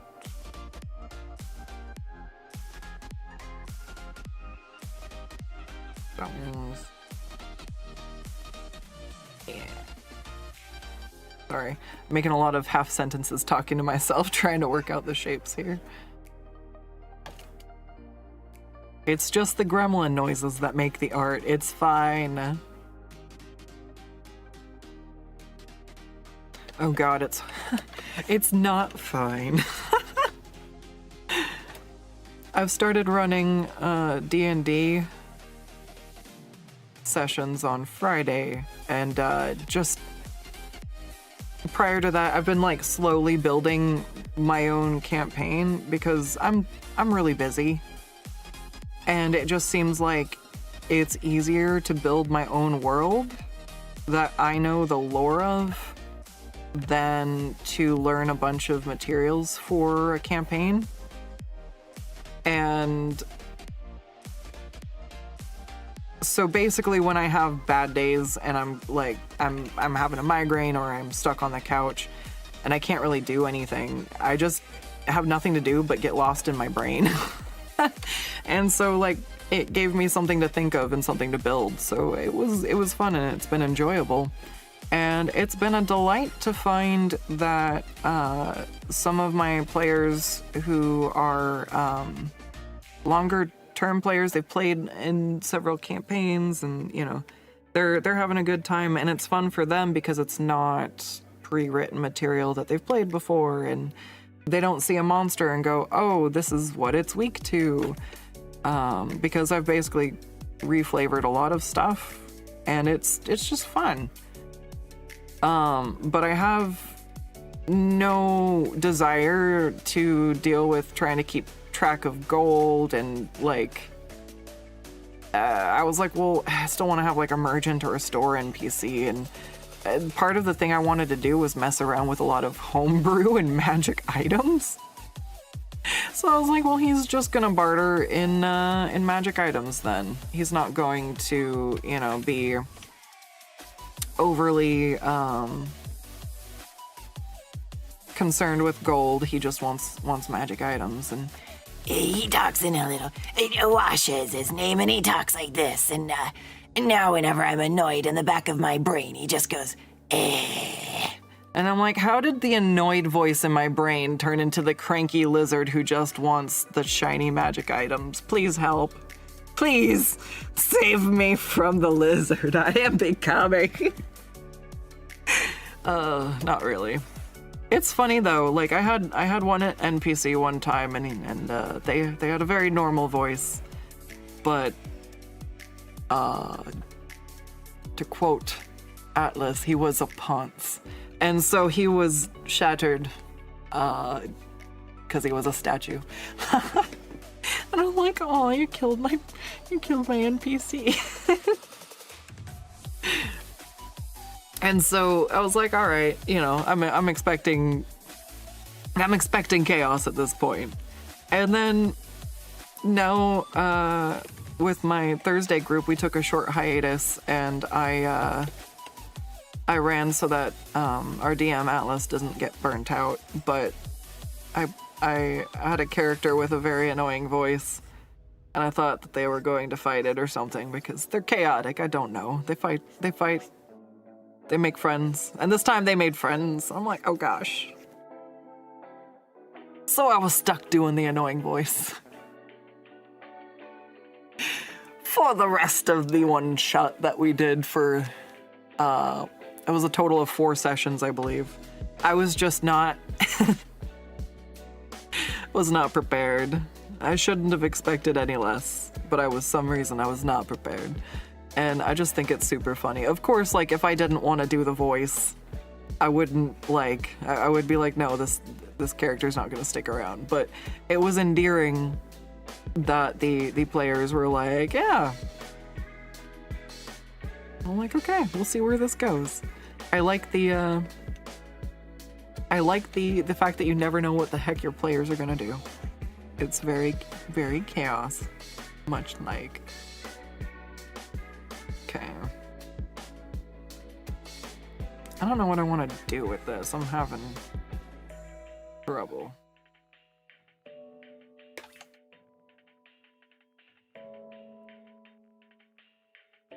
Is it because having a swirl face that way doesn't go with the flow?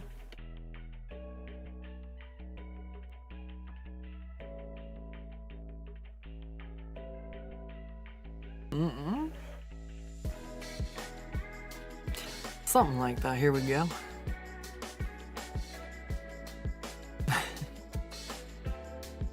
Fave holiday, because then everything looks like you. A Halloween with the flames.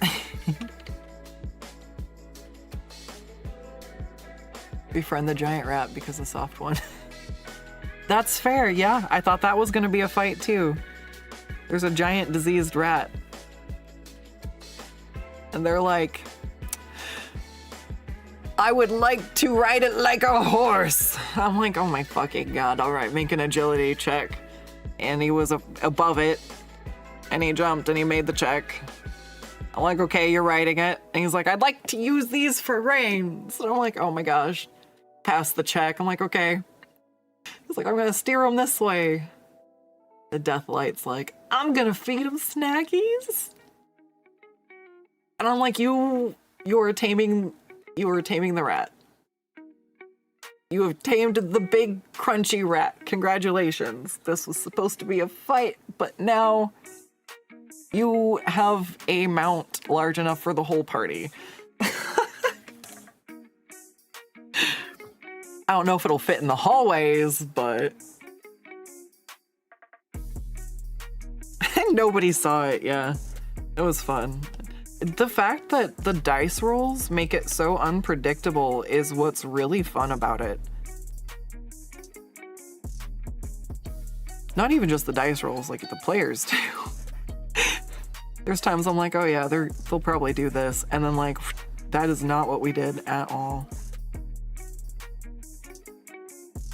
All right, this session, we'll probably make it out of this room. We spend half the session in the room doing something unrelated to anything at all, but everybody's entertained and having a good time, and I'm just sitting there eating popcorn watching it happen.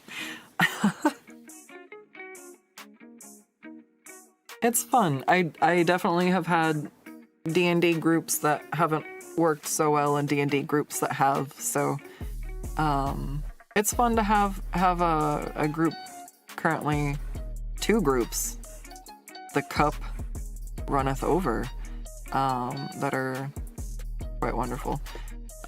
Our Theros games we stream on Twitch on Thursdays.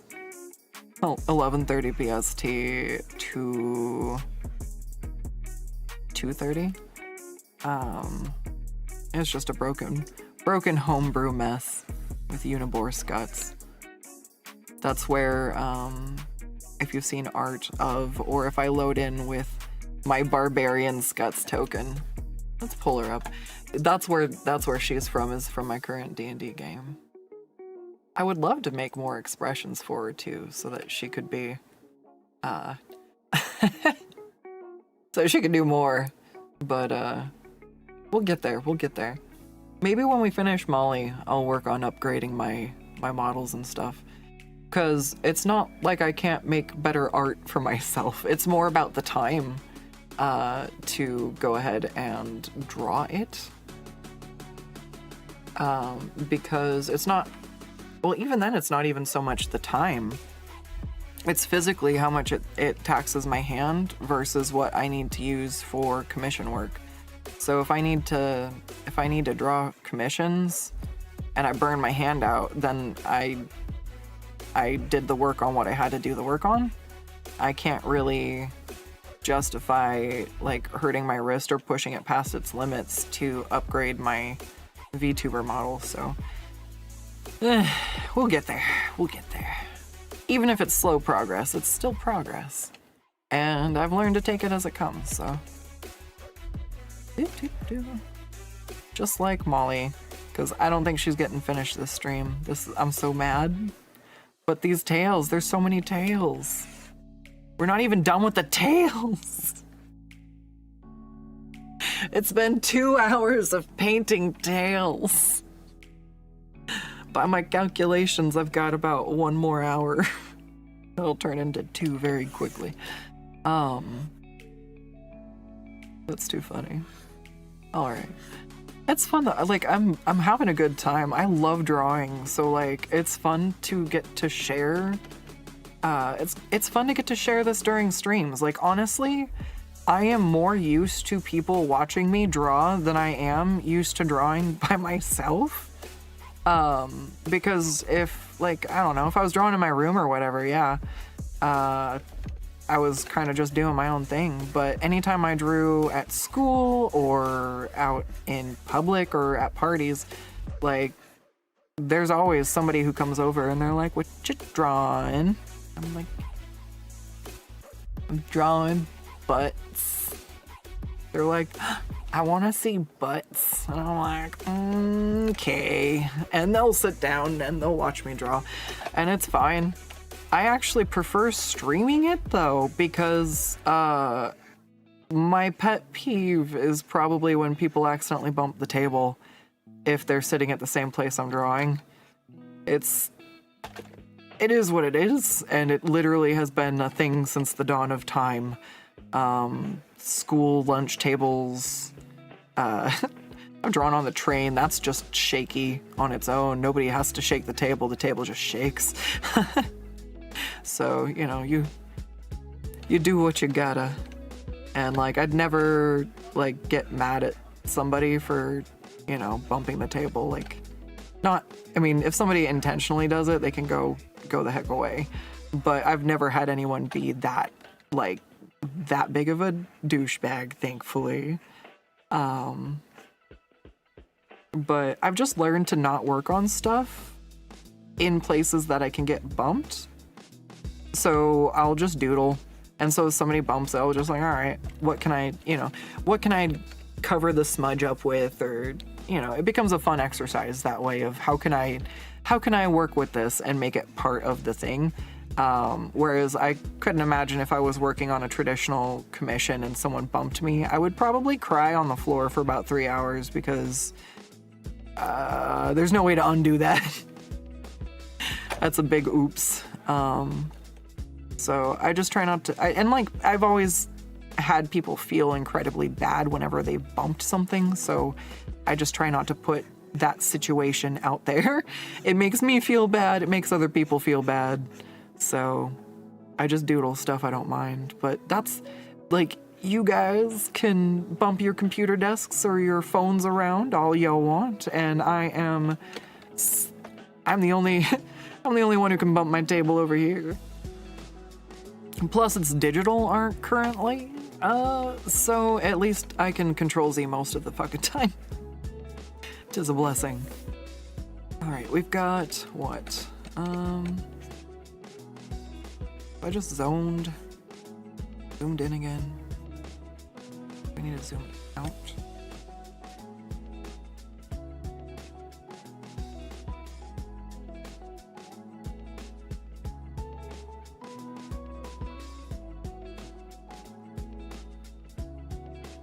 Oh.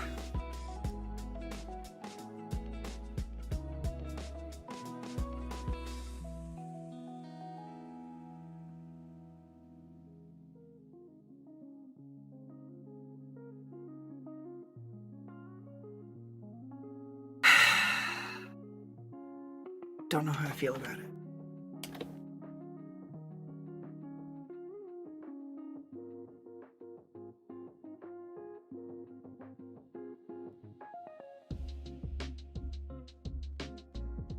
I want this to be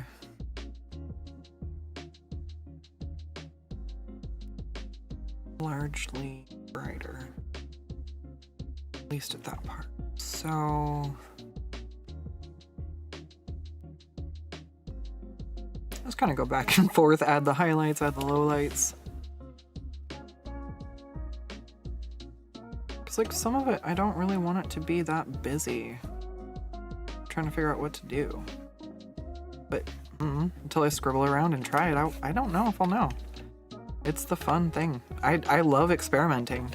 Like, if you don't hit a moment where you don't know what you're doing, it means you're in your comfort zone. And that's totally fine. But I really enjoy, especially if I'm not doing a commission. A commission sucks because then I'm struggling to A, deliver something. So if I'm kind of going out of my comfort zone, and I'll try to usually, say so, like, hey, this isn't my usual. I might need, a little more time or some extra references, so that before the commission's like set in stone, it's known that this isn't, maybe my expertise. And it's usually fine for the most part, as long as I'm communicative that I need to take a break from it, or that I'm trying to like work through something. Everybody's fine. The weird thing that's especially on Twitter, it would just go around constantly, because like I have a fairly long wait time on my art, and I don't think that it's necessarily okay, but I also don't think that like the way I deal with it isn't problematic. I try to deal with stuff first in, first out. If someone reaches out and asks me, hey, what's up with my art? Like, I'll let them know. But I deal with a lot of times where I just can't work. Like, I'm just laid out. It's not gonna happen. And it just is what it is. So if people can't be patient with me, then it's probably not gonna be, I'm not the artist to work with. But if you can be patient, I am apparently pretty good to work with. I'm super communicative. Anytime somebody needs an update, I'm like, yeah, I do my best to give the most accurate updates I can, but, it's kind of understood sometimes I need a minute. But when I get to stuff, it's, I check in, I make sure that before I move ahead, everything's where you want it. Like, it's worth the wait. And that makes me glad, but I'm still trying to get my wait time down, and I've definitely gotten it shorter. So that's just gonna be, maybe we'll catch another work stream this month. I'll see. Maybe we'll do something. because I have a lot of stuff that I actually can stream on YouTube, if that would be interesting.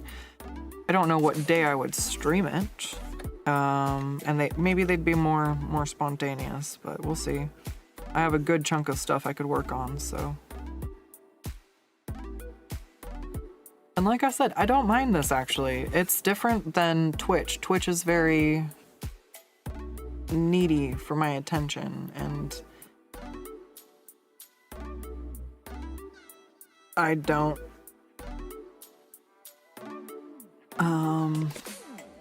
oh no, my brain just stopped working. I just thought, I was thinking about fluff. It's the curse. The art brain goes, but the word brain stops. Gosh dang it. Alright, hold on. I need another sip of my tea anyways.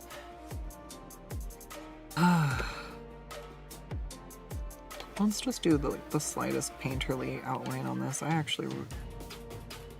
really like this.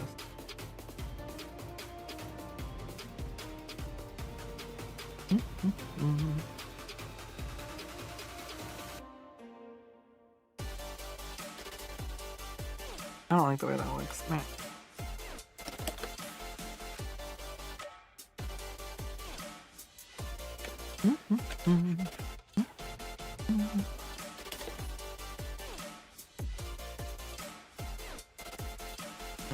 I'm just gonna kind of smudge this out for now.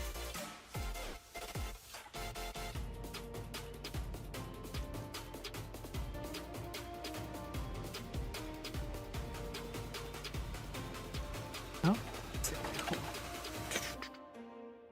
I'm just gonna go on this. I don't have anything particular going on today, so I think I can work on this for a little bit longer.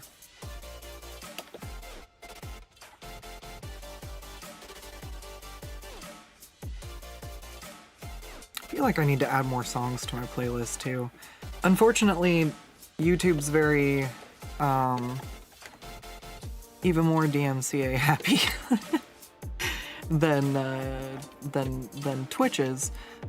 So there's very limited music that I can actually play. So I'm sorry for like the generic tunes. I do feel like it's nicer to talk over than stuff with a lot of lyrics though. I feel like that can get really overwhelming, so it is nice, it is nice.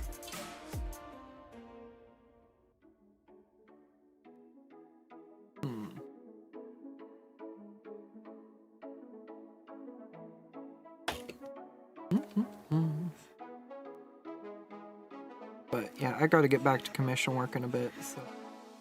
Or I could just switch to working on some commissions here, but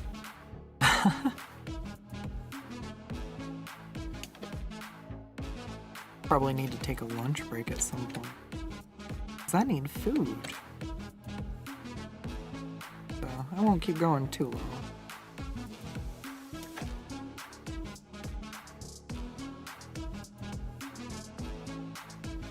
Alright, so probably more like that.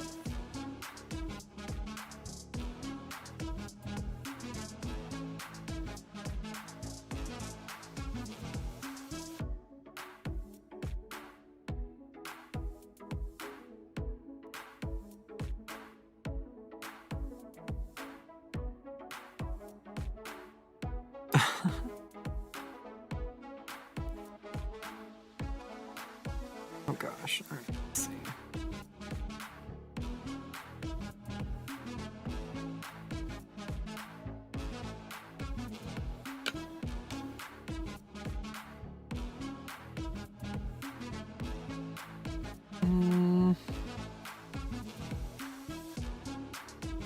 I'm spending too much time on this tail.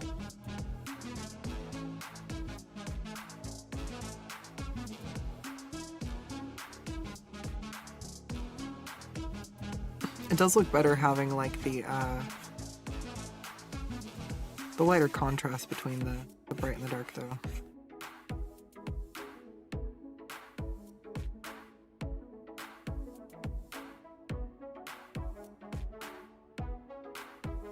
Because then it can have the detail of the fur, but it's not as demanding visually, so it's not like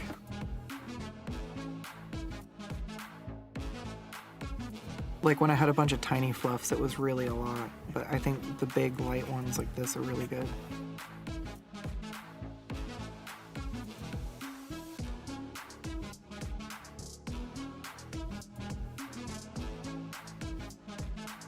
Oh, so if I just go like this?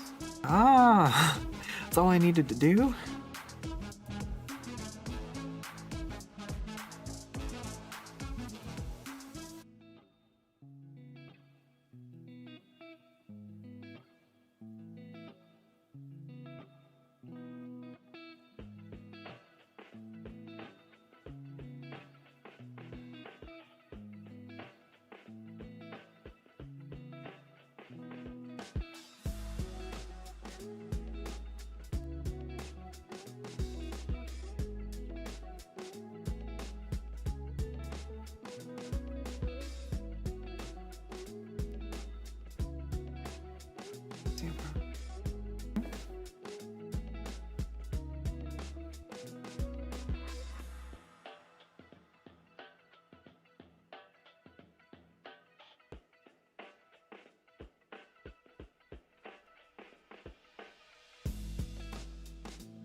All right, next tail, let's go. Just a tail factory. The happiness resides on the tails, yes. What do I think is the most important thing to start making commissions? I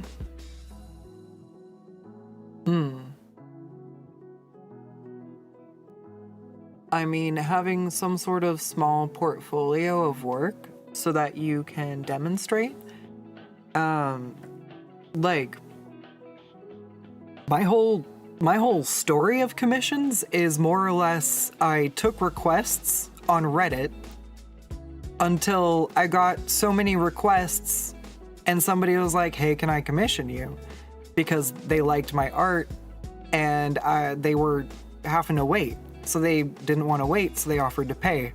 And the more I completed commissions, the more trust was in the process that I could do the job, and the more I could charge. The better I got at drawing, the better I got at handling commissions, the more I can charge. You want to make sure you're very upfront about what you're delivering in your prices and making sure that you find a good starting point where you're, you know, still getting paid for your commissions, but you're not.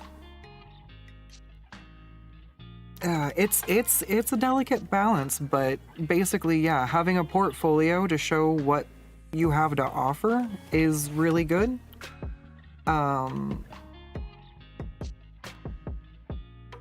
If art is not your main source of income and you're able to take some requests or the like, I actually still do them from time to time. I was thinking about doing some sort of stream. Whether or not it's a request stream, that's the one I want to figure out. But that's another fun one, is doing stuff in streams. Although, again, I've been doing commissions since 2013, 2014. So about 10 years. Wow. So I definitely have a lot of, I don't know. I'm incredibly spoiled in the way that I don't think I even really go look for commissioners most of the time. My commissioners will show off the art that they got from me, and people will go, wow, who drew that? And then they will show up in my DMs and say, you know, Beep Beep told me that they got their art from you, and do you take commissions? Do you want to draw my Sona? And I'm like, show me your character, let me know what idea you got, and you know, I'll let you know when my slots are open. So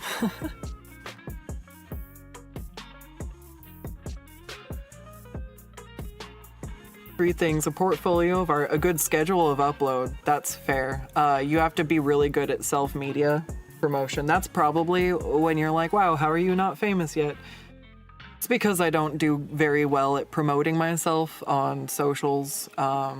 Twitter's crashing and burning, so that hurt my motivation. But if you let stuff like that impact you like I have, it will impact your growth. So, you know, your art can be good, but if you don't do anything to market it properly or put yourself out there, you're not gonna get commissions either.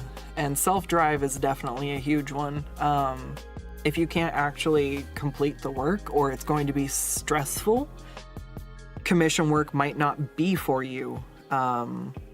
Personally, I get a huge dose of gratification out of completing stuff, and like, it's just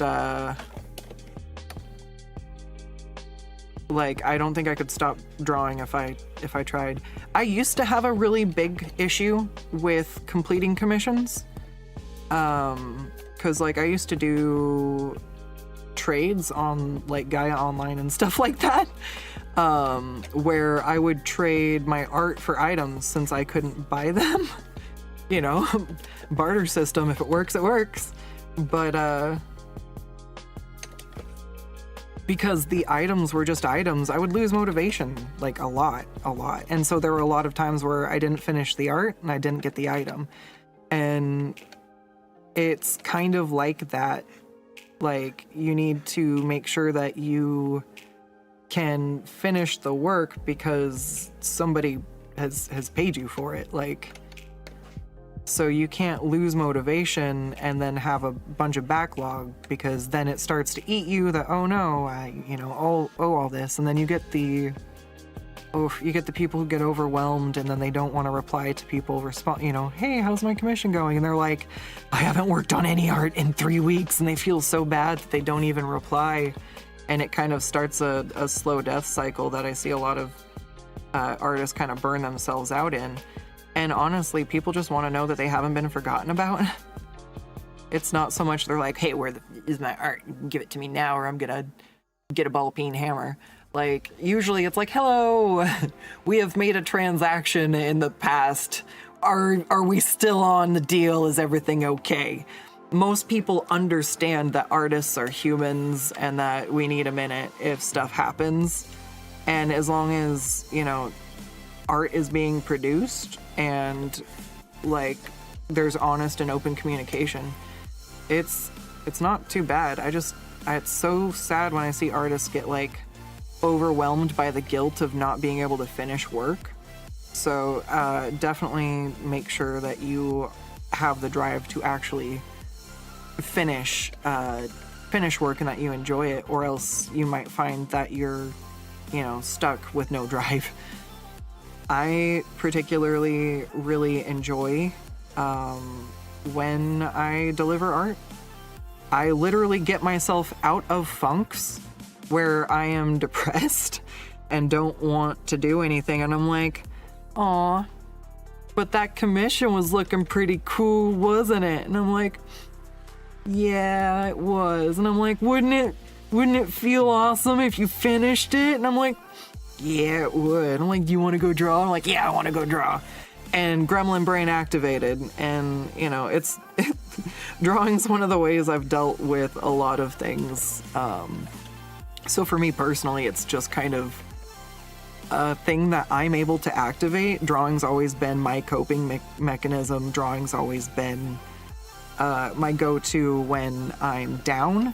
So even when I'm struggling, there's been a few cases where, you know, I've needed time to like work through stuff or whatever, but always I come back to drawing because I literally can't not draw. Like I rolled my car, crushed my drawing hand, and had nerve damage, and I couldn't draw with it for about 6 to 9 months. And I literally learned to draw left-handed because I could not handle not being able to draw. So that's why I can do commissions, because you can't you can't keep me away. I will draw no matter what. Beardy is also a definite, like, he's got a lot of stuff down, but he's not immune to burnout either. So, you know, I've definitely seen some of that, but he's got a lot of like effort put into a work-life balance so that he doesn't get overwhelmed by commission load and workflow, and he's done really well for himself. So Beardy's absolutely more, I would suppose, more in the pony fandom. Does he do more general furry art, or is he still more in the because I know he still draws a lot of noodles. But yeah, he's done very well for himself, and there's a lot to learn there. Also, whenever I've had any questions about anything, Beardy's always been very, very helpful.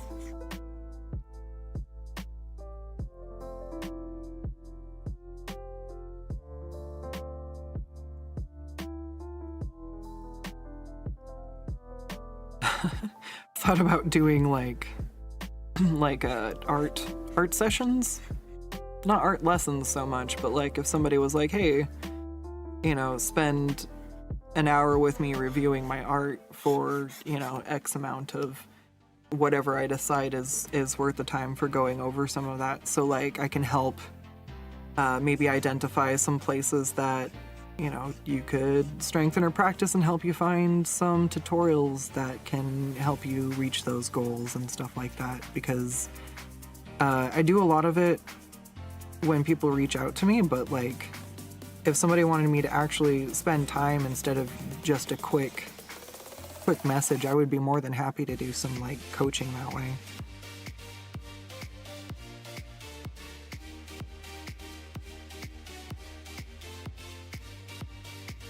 All right, let's see.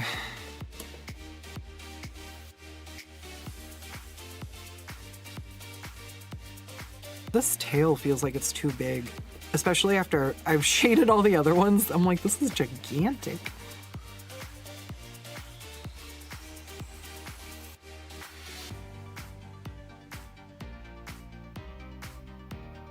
All right, so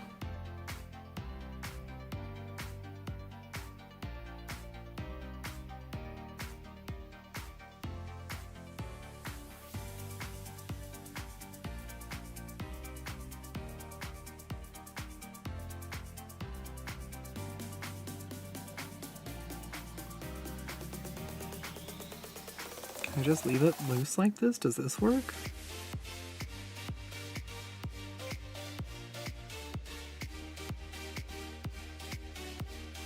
I mean, kind of. Yeah. It's the main tail that supports the rest.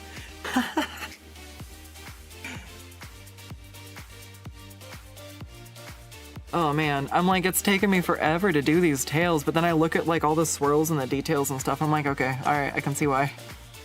I'm going ham on this.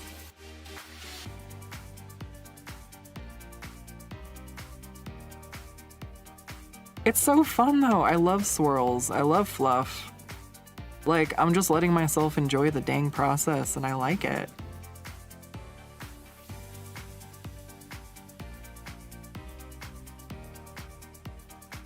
No, that's too much.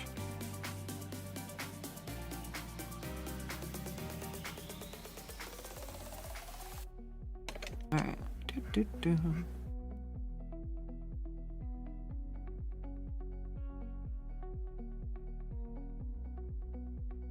Yeah, and then all that.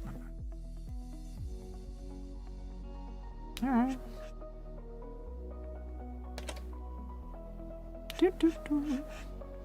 I don't know what we're doing, we're just doing it. Look at that. I care so little. about how it actually looks. It's just the motion that's supposed to look like hair. I can't even see half of it because it's behind the... I'll clean it up later and go back in, but like for right now, half of it's like under the color palette I have stuck over there. So step one, get some of the shapes out, it's fine.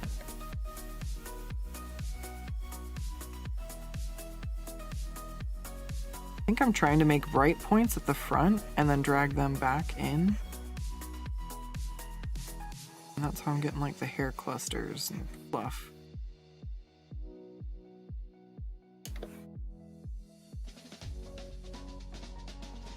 I don't know. It's really fun. I just like, this is the most relaxing thing for me. I don't know. This and like ballpoint sketches. Oh, whoa. Ooh, that looks like it's two different tails actually. That's cool. So it looks like this one comes up and goes there, and this one's the one that's going up this way. I'm gonna encourage that actually.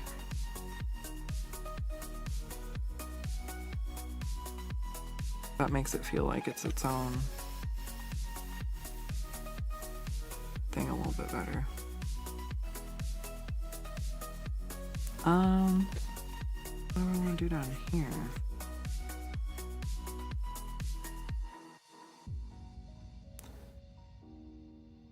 Oh shit, this is where I'm gonna ruin it. Okay, alright, hold on. Take this. I've already ruined it. Alright, so we'll cut this. And let's see, I'll take the other one too.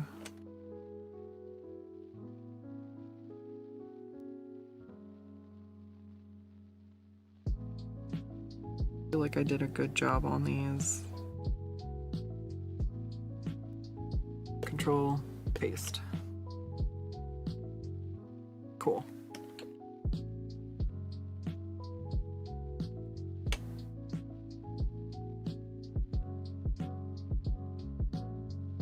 Okay. So now I can just put those back over top.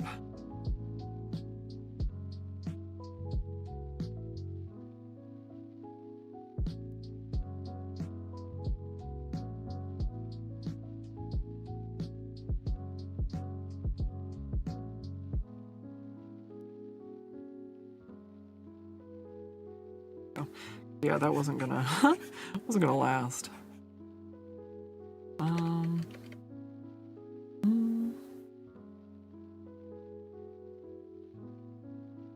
Will I finish the tails today? That's all I want to do at this point. We're just finishing the tails.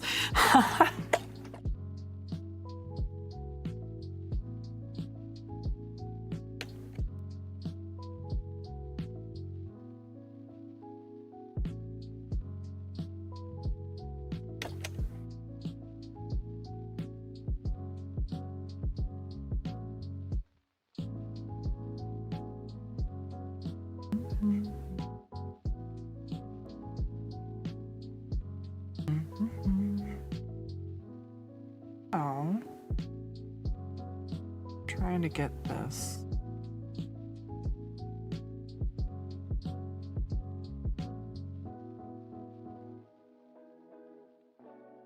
Right. I don't like it. Maybe I will. Oh, it's doing the recovery save. Alright, that's fine. I'll just save it for reals. How about that?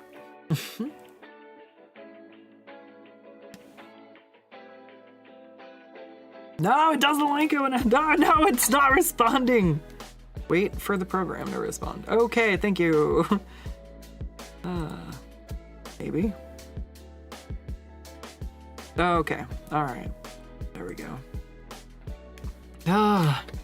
When the screen... It didn't show on the stream, but it's grayed out for me and told me it wasn't responding. Die a little inside every time while I'm just like, oh god. Am I gonna lose my work? Save constantly.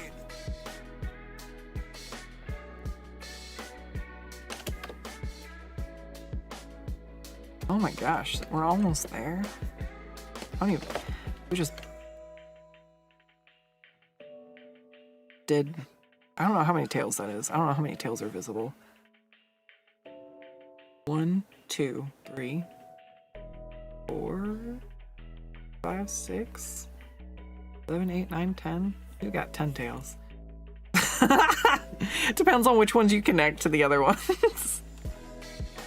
No, 1, 2, 3, 4, 5, 6, 7, 8. What? How many tails did I give her? Hold on. What? Who taught me to count? What's going on here? I thought I counted. 1, 2, 3, 4, 5, 6, 7, 8, 9, 10, 11. She has 11 tails. What? Does she need this many? Hold on. What? So we need 1, 2, 3, 4.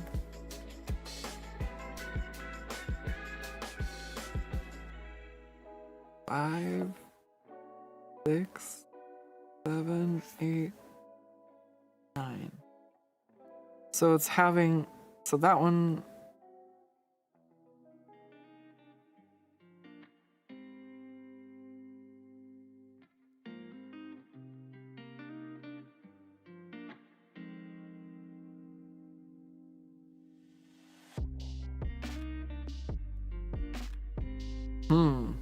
She has too many tails. How'd I get there? At first I couldn't fit enough tails in the freaking image, and now we got too many. I'm just gonna give her 11 tails and wait for the angry comment that she has too many. No. I'll shape it out and fix it. It's not too bad. Definitely something to think about before the final. See if there's a...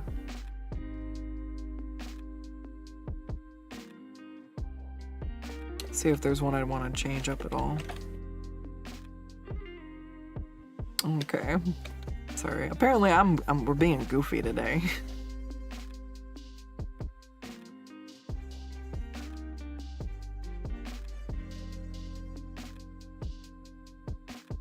I love D&D. It literally broke me. I played a Tabaxi artificer with a Boston accent, and now it just haunts me that I say stuff whenever I say something kind of like snarky or whatever, it comes out the way that she would say it. And I'm like, there's no reason for me to say stuff like that. But I do it anyways. I'm like, okay, whatever. Just like Awasha, there's a little gremlin voice in the back of my brain.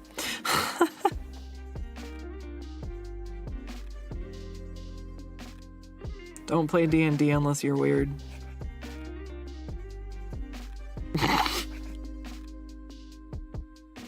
Oh my god, I love how many different flavors of D&D I've seen. Like, just different groups playing it with different like main interests, like groups that are more combat interested, groups that are more roleplay intense. My IRL friend group I would just classify as utter total dice gremlins. They just want to roll the dice. I don't think we should even call what we play D&D. It's chaotic. It's wonderful. I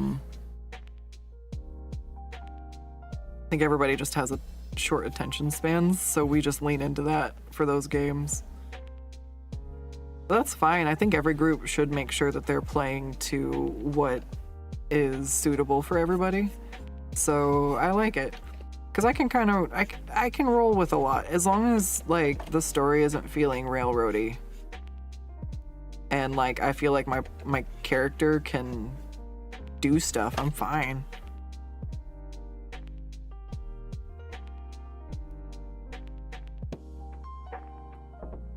Alright. Oh. I'm very glad I saved her paws on a different layer.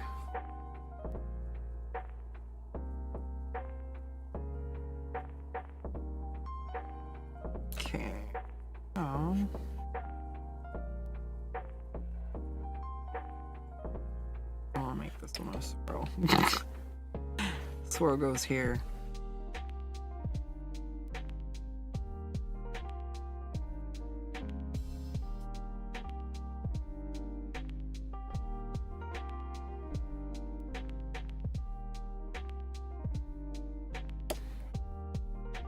I don't like the swirl there. This swirl goes away now. Bye.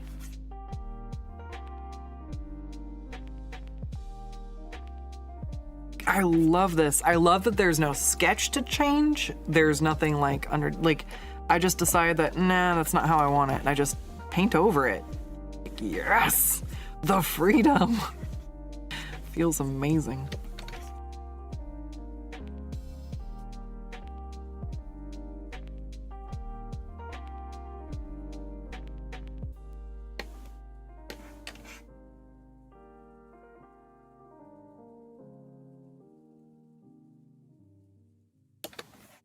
I did that the wrong way. Oops.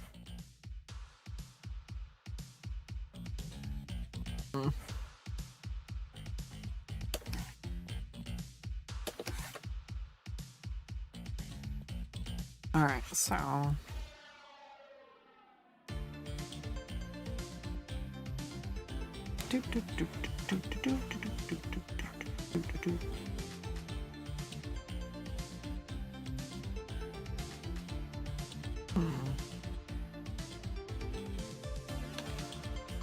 do I want to add more? The evolution of 9 tails, 11 tails? Yeah. It's infinite tails. She has as many tails as I want her to have.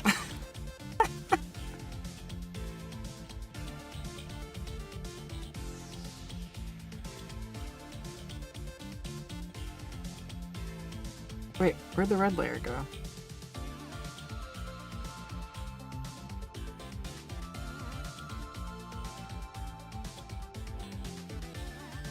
What's that hidden under? What layer did I do that on? Oh no, what layer was I on? Oh no. Fuck. What layer was this? How did I get here? What? What was supposed to be on this layer that I painted over? As long as it wasn't their little footies. Okay, no, it wasn't those. Alright, well, let's go merge this down. That would explain why stuff wasn't blending. That's too fucking funny. Alright, so let me merge that down. The flu fate the feet. It did, but I saved it. I saved it. My goodness. Alright. I think I am gonna have to stop here though. My goodness. It is 4 o'clock and I need to switch to some commission work. So, probably not gonna do that on the YouTubes today. I've got a lot of rough sketches I'm working on, so there's a lot of back and forth with the commissioners before I'm settled into starting on the final sketches. So there tends to be a lot of dead space between what I'm doing, so I tend to do that offline, but as I said, there's a slew of stuff that would be appropriate for a YouTube stream, so we may have some more art streams over here, because Picardo's kind of iffy on its stream reliability, so stuff that I don't have to stream on Picardo, I'm trying to find other places to do so. Real quick before I go and wrap this up, I should go ahead and make sure I have some of the colors I was using. So that was that. That was that. All right, cool. The gray I was using to kind of blend in these areas will be good to have handy because I'll want to work it in later. So, all right, Mollie the 11 Tails. We did not finish her this week, but man, so many tails I painted. That I can say we've spent almost 3 hours painting 9 tails. That's 3 hours, 3 tails per hour. I'm enjoying this though. I like it. I like the floof. What can I say? All right. Well, I know what I can say. If you want to check out the links below, you can find my other socials on my link tree. I've also got Stream Elements shop, as well as another shop link down there if you want to check out some of my shirts. Eventually, Mollie should be up there as a print one day. One legendary day when she is finally complete. We had to paint so many tails. So many tails. I think I can excuse having a stream dedicated to just painting tails. So I do believe next time the end is within reach. We have these all rendered out fairly nicely. She's very floof. There's a few final touches I have to put on it, but like now that the tails are done, all that heavy lifting, we are in the final stretch still. Tune in next Wednesday, noon Pacific Standard Time, to see will Skuttz finally finish Mollie. I appreciate everybody so much. Thank you so much for chilling with me. This is an absolute delight, and I can't wait. I'll see you next time. Take care. Have a good one. Bye.